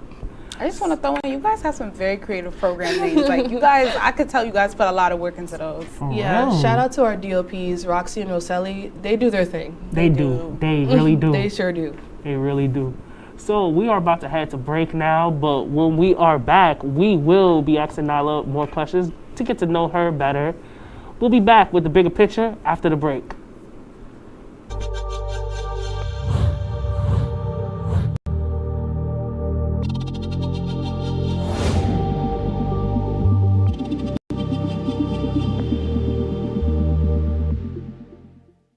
Say, President Stanley, whenever there's bad weather, who would you turn to? I'd turn to Storm Team 10. No, right but you've here. got to say it like this. Storm Team 10. Say it with me. Storm Team 10.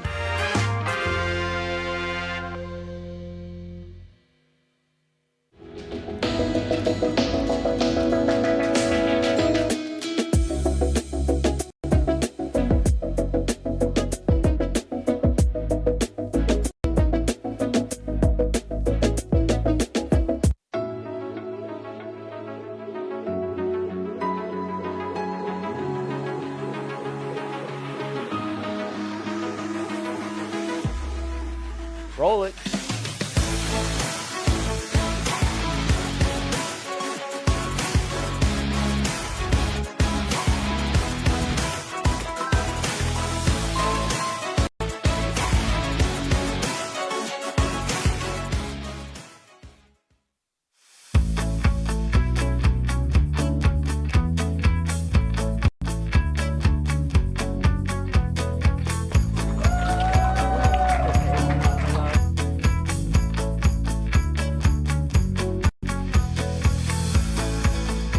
Jill told me it was Kitty from Glee. Yeah. What is it? Al Roker.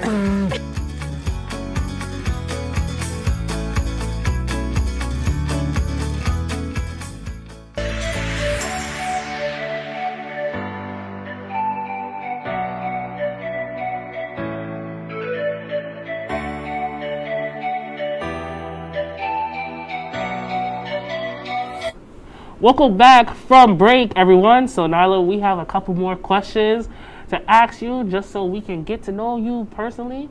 Since we are in Women's History Month, what woman in your life or a woman you know that inspires you? Okay. What is it? Someone that inspires me in my life, like a woman that does inspire me, is my mom. I used to not have the greatest relationship with my mother, but over time, after putting aside our differences and actually sitting down and talking to her, I've grown to have a lot of respect for her and really see her as a person outside of our differences. Okay, that's what's up. That's what's up. No, like for me personally, like I could say, like yeah, having a bond with like your mom is very big and very important. Mm-hmm. Like I know me and my grandmother, like I look at her, and like that's the woman that to me, like that's how a woman, like you know, I'm inspired by her. Like that's how a woman is supposed to be. Everything that I see my grandmother do, you know, she's strong, she's independent, and she makes sure she not only take care of me and her, but she also take care of all her loved ones, all her family members. Yeah, and I'm really glad that you brought up the fact that it was your mom, because you know when you ask a lot of people, oh, what woman inspires you? A lot of people do say their mom, but I'm glad you brought up the fact that the relationship wasn't that good at first, and you guys added on to that, because I can also relate to that as well. Like me and my mom's relationship, we used to butt heads a lot when I was a little bit younger. And she's gonna watch this too, and she's gonna be like, "Who was butting heads?" And I'm gonna be like, "Hold on, like just let me cook." So yeah, I understand what you're saying, where you're coming from that, but when I do think of the person that inspires me, I think of my mom immediately. Like, she's just my rock, genuinely.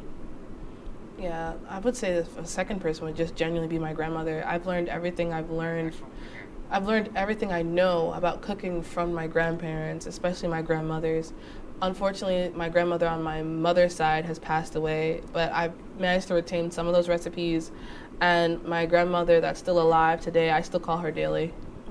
Shout out to all the moms and grandmothers out there in the world. Shout out to them. You wouldn't be here if it weren't for them. That's facts. That's facts.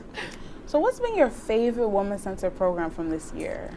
Honestly, there are so many.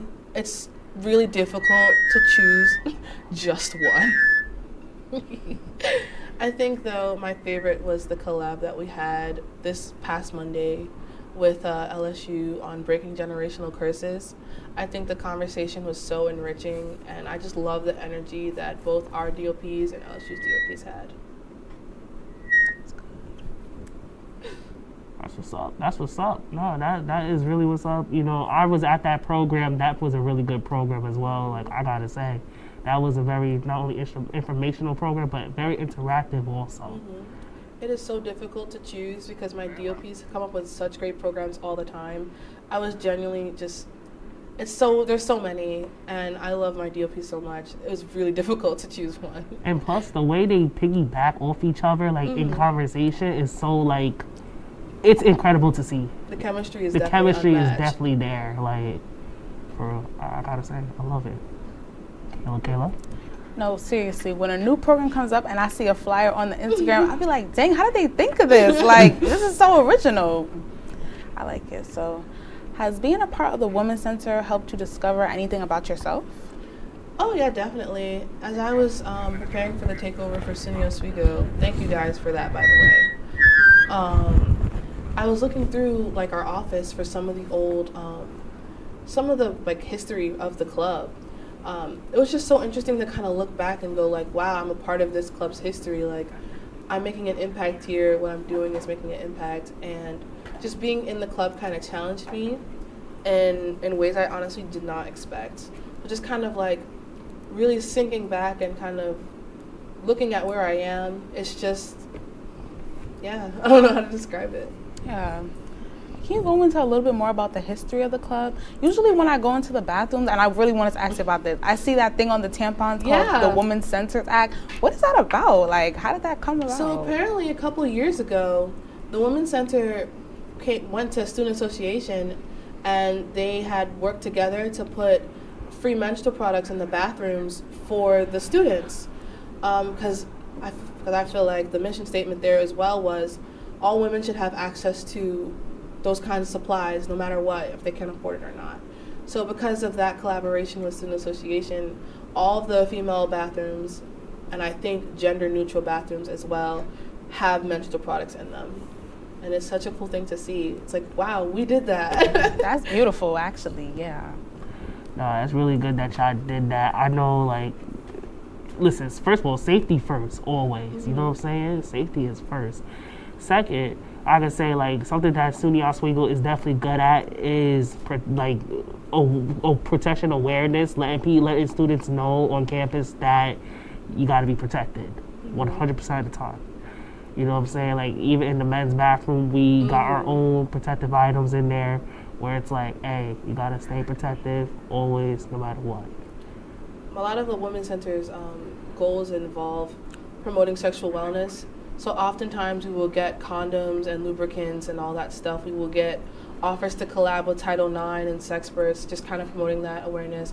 I don't think many people know, but I believe it's the Sexperts. They do junk mail. Yeah. If you're a little self-conscious about getting condoms in front of others, they will slip it in your mailbox if you fill out a form. And if you live off campus, it'll be at Colkin for you to pick up. So it's kind of private and secure in that way if you're nervous about people knowing that you received those contraceptives. See, I didn't even know about that. You learn something new every day. I didn't know about that. But that definitely makes SUNY Oswego like that. It's good that SUNY Oswego does that, for real. Okay, Dyla, we only have a few more questions for you. If you was to come back to SUNY Oswego, this is a hypothetical question. If you was to come back to SUNY Oswego 5 years from now, what would you wish to see from the Women's Center organization? I personally would love to see a stronger alumni network. I think a lot of it, I don't think it's necessarily anybody's fault, but I would love to see a lot of my current e-board members and future e-board members of the Women's Center kind of come together and build like a stronger foundation for the alumni network. It's a good thing I asked you that question. That you see how I said a hypothetical question? Like, that's something for you to think. You see? Like, you know, that's something for you to really think about. And do you plan to be a part of that when you talk about like the alumni having a strong connection? Absolutely. I don't know where I will be in 5 years. I know where I would like to be, but I feel like if they reach out to me and I'm able to come, I will come. I love this org. That's good. I really found a family in Women's Center, so I will rock hard for my org. As you should. As you should. As you gotta should. show your support 1,000% of the time. Not even 100% of the time. 1,000% of the time. Like even right now, this is a shirt from one of the many things that Women's Center does for Take Back the Night. It's a march that we do for domestic violence awareness. It's every October. The date is tentative, but it's normally towards the middle part of October. If you participate in the march, you get one of these shirts. I'm wearing last year's design, so stay tuned for next year's design with our next president and what they decide to do. It's a great cause to walk for, and it's entirely free. There's a path that loops around the campus, and honestly, just come to participate and show your support for the victims. You know, I already mentioned earlier how I brought up my grandmother. I actually gave her that shirt when I went home after last semester. By the way, the shirts that y'all be having for Take Back the Night, like I see the previous year's ones, The designs are they be amazing. fire. They really be looking good. Like, whoever y'all designer is, yo, put me on. Put me Shout on. out to them. So the last question we have for you is, do you think the work you're doing with the Women's Center right now can propel you or help you in your future career? I think any leadership position can. I'm pretty sure Women's Center specifically is not excluded to that, but I think what I do for women and how I feel about women, it will kind of help steer me in that direction through my passions. So, yeah. That's good. You know, you mentioned earlier that, you know, time management is something that you learn, like, you know, having good time management is what, like, allows you to be able to multitask and handle being a college student, a RA, a president. So it's like, I know in your future career is like you're for sure gonna have that amazing time management when it comes to getting assignments and getting like work done and all of that. I would also add priorities. What is your future career goal? I want to since we're be talking an about it? editor. I really want to be an editor for fiction books. That's something I would love to do. I definitely could see you doing that. I for sure see you doing that. What genre? Fiction specifically, or Fiction? poetry. Poetry? Yo, I could see you doing that for sure. Do you have a specific favorite like poetry book or fiction? I don't have a specific I do have a favorite book. I don't remember the artist, not artist. I don't remember the author's name, but it was a book called Dragon Slippers, and in that particular book, the character would detail how they would weave the fabric that kind of looked like stained glass, and the way they described it was beautiful. That sounds like a really nice book. I might have to get into it. Yeah, me too. And that is all the time we got today, folks. Thank you so much, Nyla, for coming on the show, talking with us. And any last thoughts anything last things you want to say to the audience back home? Thank you for having me. If you haven't bought your ticket for the Empowerment Gala, ticket sales end tomorrow at 5, so please come support. We have a lot of good things planned, and it's honestly been fun. Thank you so much. Of course. Thank you so much. Thank you so much, truly. We'll see y'all in 2 weeks for the next episode of The Bigger Picture. Have a good night, everyone.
Hey, how are ya? Welcome into the Al Roker studio. It's Laker Connections right here on WTOP-10. I'm Zach Malamud. And I'm Ryan Joyce. And Zach, like John Rothstein says, we don't sleep in March. And Ryan, we did have a nice spring break, but we have some things to look back on. Take us to the Zeal Zip. And let's go, Zach. Well, Zach, winter sports is finally wrapped up, and that includes the men's basketball team who ended their tournament run in the round of 32 on March 2nd.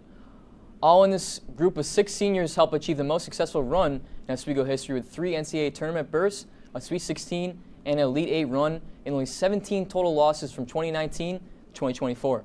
Zach, safe to say Oswego established himself as one of the best in the entire country. Yeah, definitely. The big culture change for Oswego a couple of years ago, and obviously this season it ended in disappointing fashion, the loss in the round of 32 to Williams, 79-77, but just came down to one play for Oswego. Looking back at this season, 4 players named to all SUNYAC, 2 players named all district in Anderson and Sparks, and obviously it was a great season for Oswego. Even with that loss early in the tournament, 26-3 overall, 18-0 in the SUNYAC. I think the big thing was the step up from Jeremiah Sparks. They lost Devin Green from last year, and they needed a couple players to really step into the bigger roles. They definitely had that. Of course, they get more experience down low with Bowman and Achille, and they also had the step up from Aki Anderson. That really helped them. I think it's going to help them in the future, but overall, it's a great season for Oswego, even though, like I said, it ended in a disappointing way in front of their home crowd. Yeah, I mean, a great stretch here for Oswego, just in probably their best stretch in the history of their program. That 2019 recruiting class made Oswego kind of a destination to come here and play and win games, and 52-2 in conference games in the last 3 years. Unbelievable for an Oswego team who very good in that late 2010s up to the 2020s kind of seasons, but they really took a step up here in the last couple of years. And those 5 guys that graduated, huge recruiting class here for Oswego, kind of brought in guys like Cartier Bowman, who was really important here for Oswego this season, kind of down low presence for them overall. And then mentioned Coach Leone this year too as well, won the NABC Coach of the Year too, as long as Anderson and Sparks winning that too as well. So really good team overall, really good year overall. That Williams game, you talked about it. You know, came down the last couple plays there, was really close for the Lakers, but it was one where could have gone either way, but a really successful season either way. 3 straight NCAA tournament berths, really important. Yeah, definitely, Ryan, and that culture change really helped them out. Staying at Max Deal, Ryan, the Lakers have a ton of seniors graduating. We mentioned them a moment ago. What do you think they're losing here, and where should the focus be really this offseason?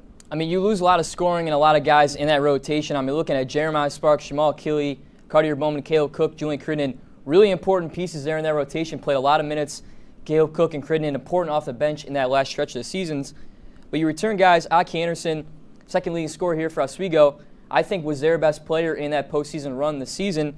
Big games for himself. Kenny Laszlo comes back, Sean Edwards come back, Jaden Kennedy and Stephen Bradley, shooter off the bench, who I think can really come in for Oswego, play big rotational minutes next year. But, I think these guys have kind of led it through the standard in the SUNYAC, bring in winning recruits and transfers because players want to play in a winning program. But I think next year you really want to improve on size and getting more players in there, and these guys really made it for a destination that players can go for Oswego. Yeah, you mentioned it. One thing is the size. They really need to expand on that. They're losing Bowman and Achille down low, two really impactful players, and they didn't have a ton of depth in size this year when they were standing out there in previous years. They had a ton of guys that they could bring in off the bench. This year, they kind of lacked that off the bench. So need to pick up the size, especially with those two guys, Bowman and Achille, both out the door, and so much scoring now gone. 5 of your top 6 scorers are out the door. Anderson is the one that's staying. He was the second leading scorer, but the top guy, Sparks, 19.2 points per game. That's a big role to really take on for whoever it is, a new guy coming in or just Anderson taking a step up. Although you would love if Anderson could average 25 a game for this team, you just need more than that. Secondary scoring is going to be huge for the Lakers. Stephen Bradley is a name that you brought up. He could definitely take a step up, but work in the transfer portal and recruiting-wise, they definitely need to work on it. We're going to take a quick break here on Laker Connections. When we come back, we'll take a trip to Laker Turf as spring sports are officially here. Stay tuned on WTOP-10. Would you like to try snacks from faraway lands? Or snacks with bizarre flavors? How about snacks in new ways? Or snacks you've never tried before? You don't have to go far to find these snacks. They can all be found here at Snacks on West 1st Street.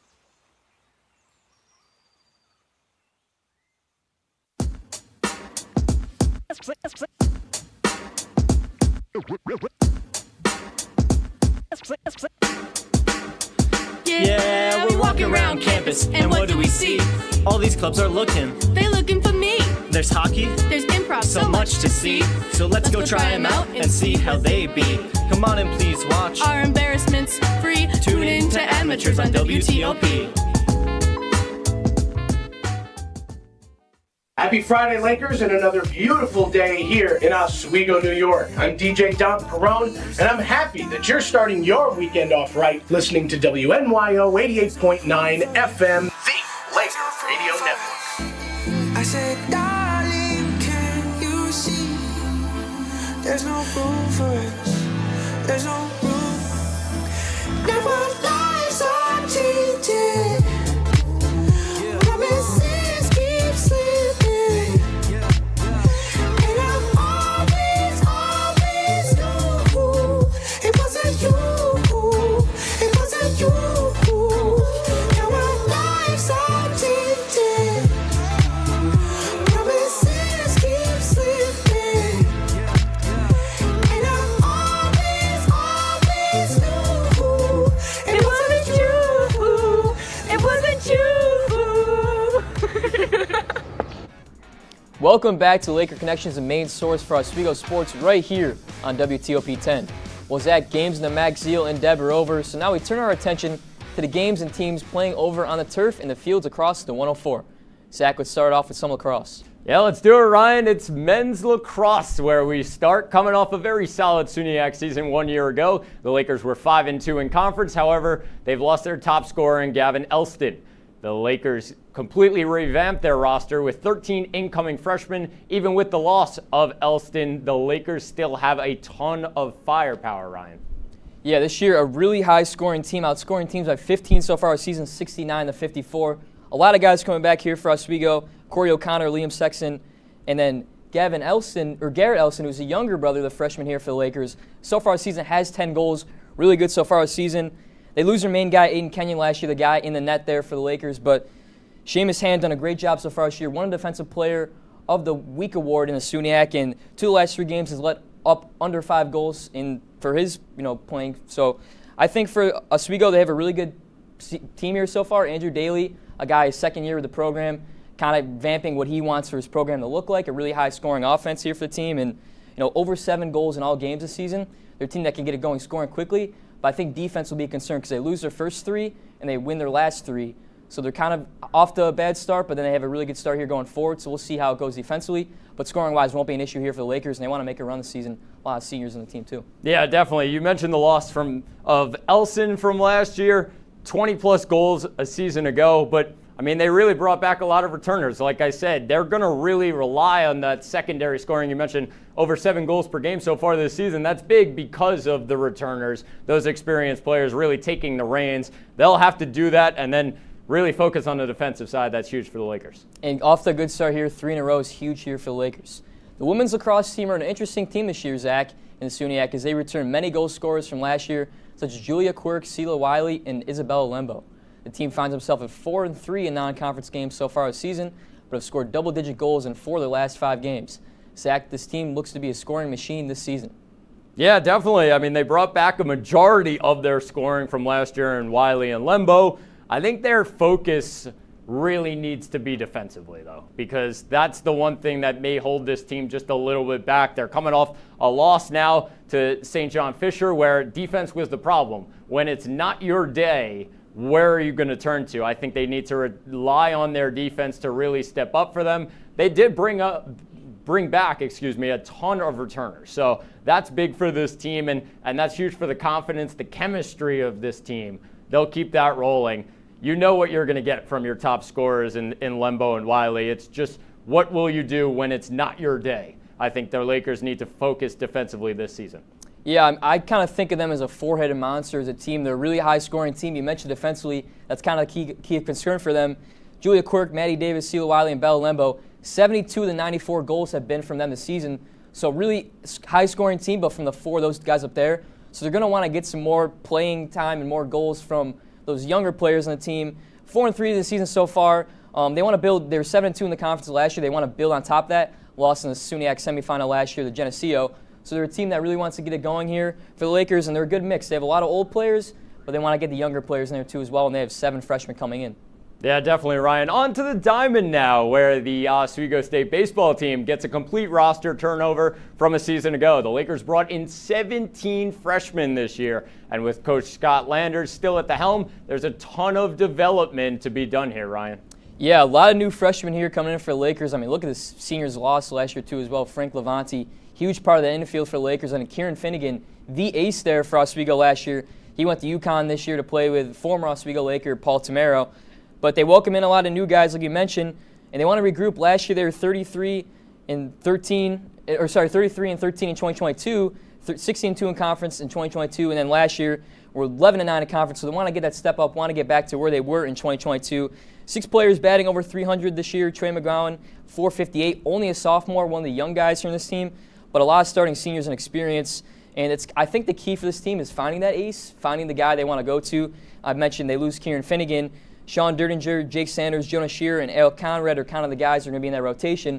But who's going to step up and be that top guy? And so far, Derdinger, 2.25 ERA, looks to be that guy. That's going to be the key concern this season, finding that guy that can be really reliable in that 1 or 2 slot. Yeah, 100% agree with you. I think they really just need to find who's that guy that they can really rely on when it comes to pitching. They lost a ton of it. You mentioned Finnegan going to UConn. I think that's an area that they really need to manage this season. Without an ace, they really need to focus on that. But they brought back a ton of bats. Featherstone, Parliament, McCarthy, all batting over 320 last year. Great to bring them back. And a key for last year was kind of winning games in that last couple innings, so it'll be huge for Oswego this season. Lastly, we moved to the Oswego softball team. They're trying to get a fast start to the season after trying to rebuild on their 4-14 record in SUNY last season. The Lakers find themselves at 3-7 on the season after traveling down to Myrtle Beach and have 5 returning seniors on the roster looking to build a contender this year in the SUNY. Yeah, Ryan, and we see the incoming freshmen, a complete turnaround from this roster season ago. They had a lot of seniors go out the door. They did bring back a couple of really key players. I'll mention them in a moment, but I mean, you just look at this list of freshmen, I mean, you're developing the next part of this softball team to really take over when those experienced players get out the door. I think this is a huge step for this softball team to bring in a lot of new players, but I mean, it's going to come down to their experience pitching this year. Fiona Higgins, Maria Lutz are the top two, in my opinion. I think in terms of hitting, the top of their lineup's going to be insanely crucial in getting runners on base. It really all starts from there. The offense is kind of where I think this team struggles, and they haven't really been the same in the last couple of years. If they get that top of the lineup going, I think they'll be successful. Yeah, you talked about a lot of freshmen here coming in for the Lakers, and looking at it, Kira Wright batting .313, the freshman for Oswego, and then Lily Finea, .292 batting average too as well. So they're going to have to take a step up. I mean, a lot of seniors on this team, but when you have a lot of freshmen coming up on this team, you're going to have to play a little bit. And Oswego, they played 10 games in Myrtle Beach. They went on that run there, but won 3 of their last 4 and was huge in trying to build that in the SUNY play. Coming up next, we discuss what is going on across the turf. Coming up next is the turf Oswego, right here on WTOP-10.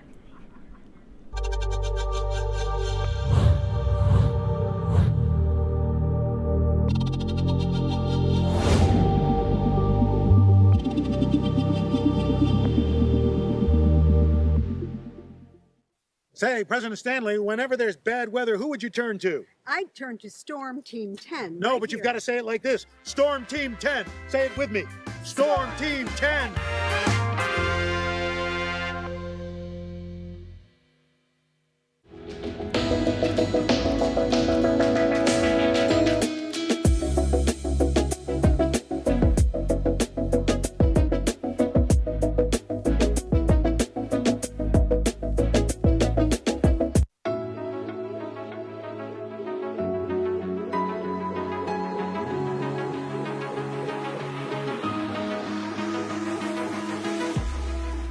Roll it.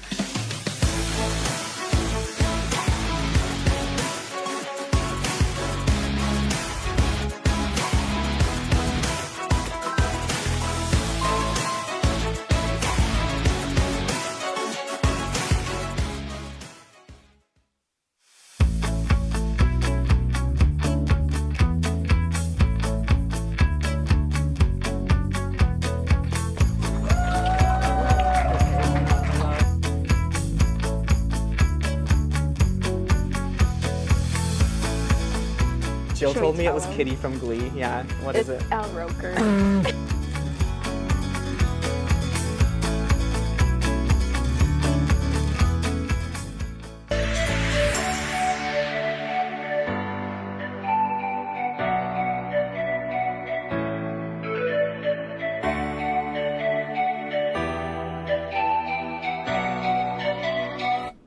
Welcome back to Laker Connections on WTOP-10. It's time for the turf at Oswego. Ryan, take it away. Well, I love the turf at Oswego Sports. Got to talk about it. Zach, we've learned a thing or two about each of the spring teams, but let's look ahead of the games ahead this week for those teams. Zach, take it away. Yeah, let's do it. We start with the women's lacrosse team as they host SUNY Potsdam this Friday to kick off conference play at Laker Turf.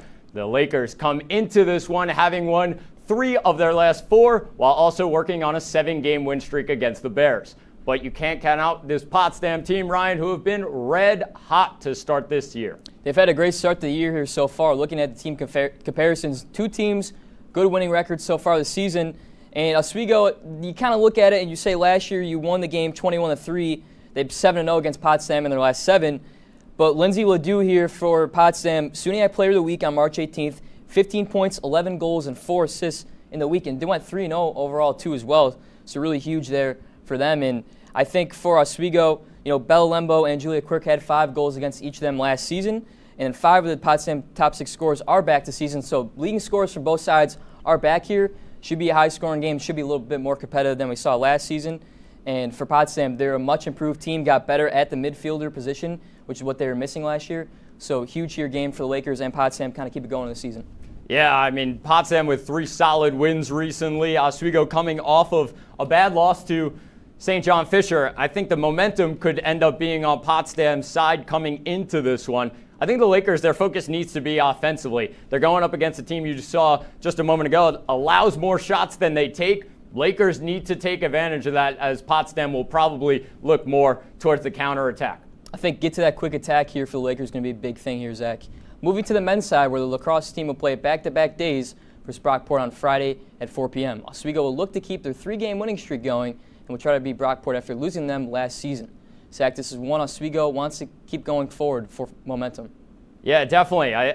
Looking at this, I mean, the Lakers absolutely trouncing their opponents when it comes to shots. A 6-shot advantage there, and Brockport, it just has not been the start to the season for the Golden Eagles what they would have wanted. I mean, 34.5 shots average, but I mean, their opponents are just peppering their goal with shots. 1-5 on the year. They're looking for a bounce back. I think it's maybe a get-right game here for Oswego, a team that they can take advantage of in Brockport. Brockport really have struggled to start the year. Lakers always are really the aggressors. They're looking for more shots than their opponents most of the time. Yeah, and for the Lakers, I mean, you win a couple in a row, you go on a good win streak here, and Brockport 1-5 in the season so far, not looking great, but they did beat Oswego last year, Zach, 9-8, which is huge for Brockport on season. Not great, but they get that home win against Oswego, which is huge. Jackson Warden, underrated star there for Brockport, didn't play much last year. 11 goals on the season so far this year. Huge there for Brockport to beat Oswego. Yeah, at Hamilton College this weekend, the Oswego State baseball team will be in action with 2 doubleheaders on the horizon. First on Saturday, the Lakers will take on SUNY Canton at 12 and 3 o'clock, and then Sunday, they'll go up against the hosts, Hamilton, at 12 and 3 o'clock. The Lakers are 3-5 in neutral games this year, Ryan. And for the Lakers, 2 teams that they haven't played too much recently. Oswego 6-0 all-time versus Canton. First time playing them since 2019. Canton, not a great start to the season here for them, 0-13.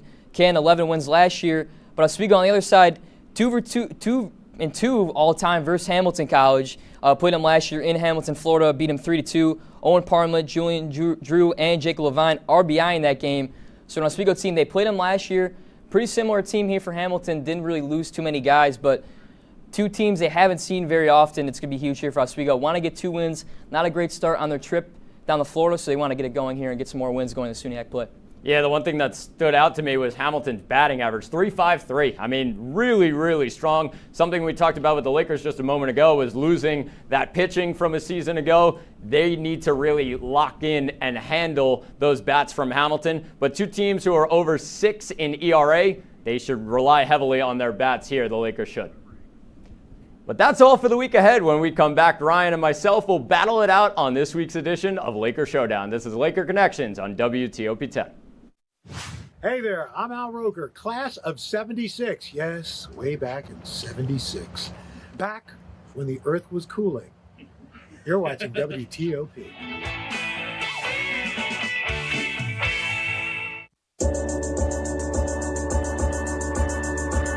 The Kinda Late Show with Chloe and Anna.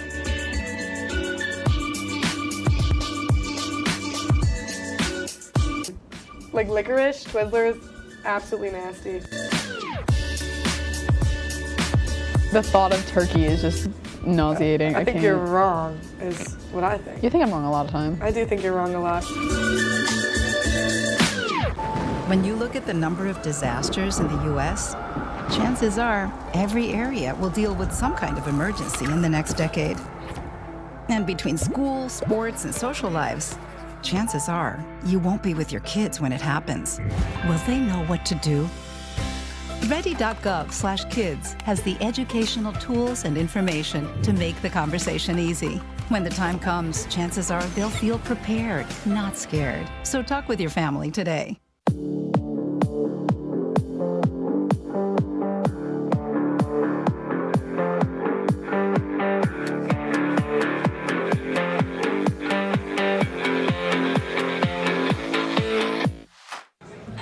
Put the keys down, Kevin. But I'm gonna drive home. There are several warning signs present that you shouldn't be driving. I guess I have really been looking for love in this dating app. Yep, I'm definitely gonna call a ride home.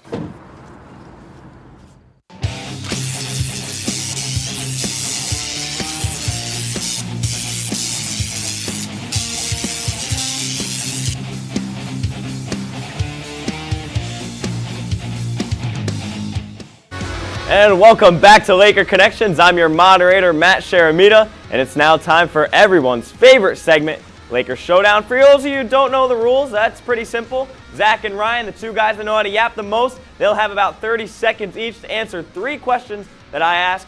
Let's get things started here. We're going to tie the bow here on the basketball season one last time, and to look ahead, we must address the numerous amount of seniors that have brought success to the program in recent history who will be graduating. So I ask you guys, what does Coach Leone need to look for this offseason so the squad can still continue to dominate the SUNYACs? Ryan, we'll come to you.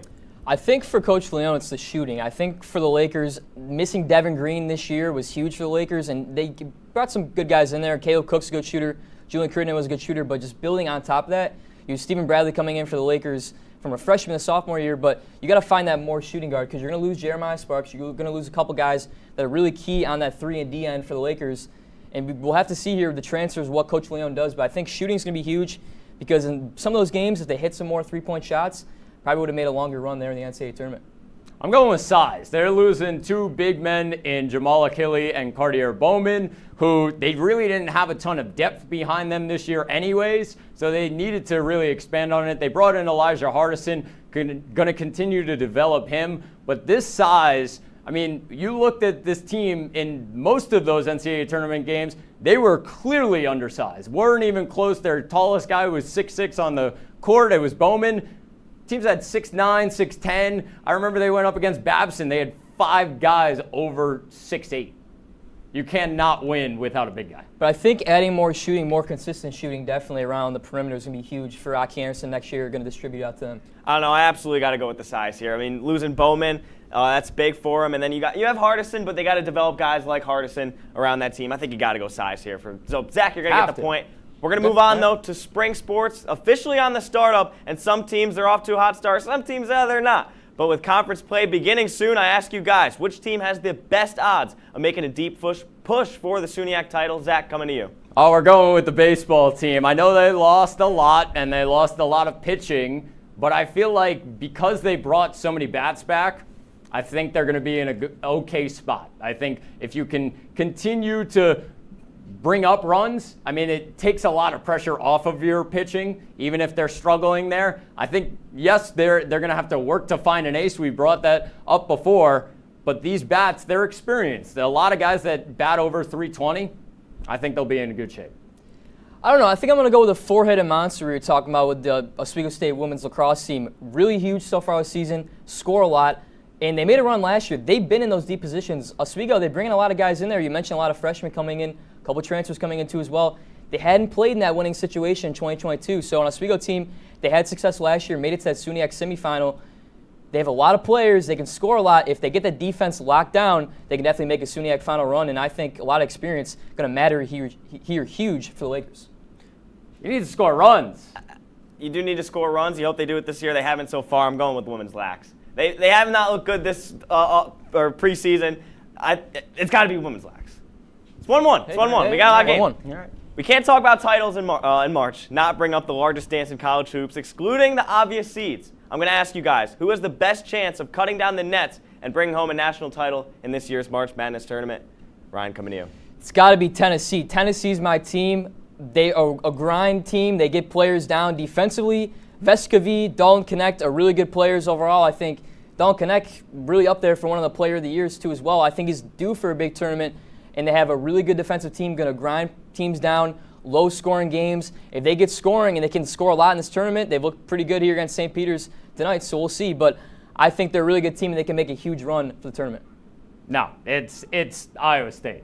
It's Iowa State. I mean, they knocked off Houston by 30 in the Big 12 championship Struggled a little game. bit today, but yeah. Okay, but they still managed to get the job done. It's all about defense, just hard-nosed. And they literally gave Houston a taste of their own medicine. Just pound away on the defensive side, completely shut the door on them and blew them out. I think they could do that to almost any team in the nation.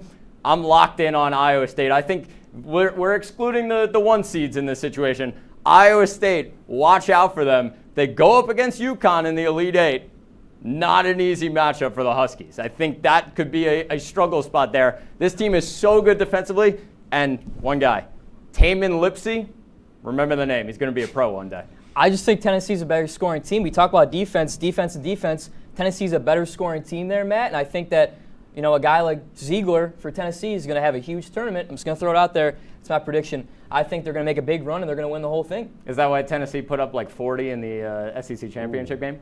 Because of their scoring? Yeah, but they can, it's a tournament, man. Switch the tide. I've seen them score 90 points multiple times this season. I don't know. You're talking about one game. Yeah, that's true, but it's Rick Barnes in March, man. They beat Houston one time, and you think they're going to win the whole thing. They're a good defensive team. They got a but shot, Tennessee's man. a really good scoring team, and each game it changes, but Tennessee, high-scoring team, they can figure it out, and they can kind of play in any game they need to in this tournament.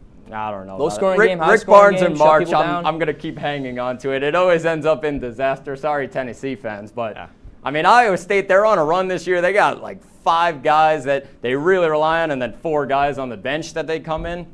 They got a great rotation. I actually think you guys are both wrong. It's going to be Auburn taking it all this year. Wow. I brought the shirt to prove it. Until UConn knocks them off in the Sweet 16. That's all right. I'm rolling with the Tigers. Ryan, it's not your day today, buddy. Yeah, let's go. We're going to take Zach with this one. Come on. I don't mind. Go Cyclones. We should talk more turf sports. That's not what I won. Turf at Oswego. Turf at Oswego.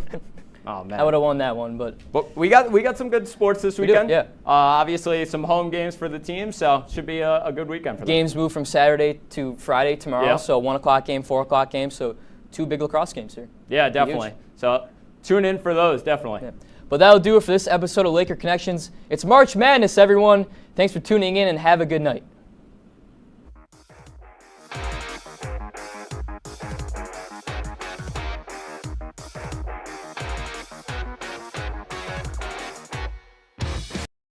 Can you believe it? It's finally here. I know, the hour-long The Break season finale.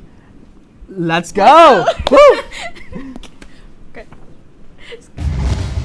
Tonight, it's the fall finale. We're taking a look back at all the fun we've had all semester.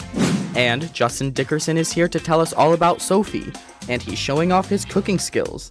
Plus, we'll learn what our crew really thinks about us right now. From the Al Roker Studio and the Murano Campus Center, this is The Break with Scott Brubaker and Kate Donahue. It all starts in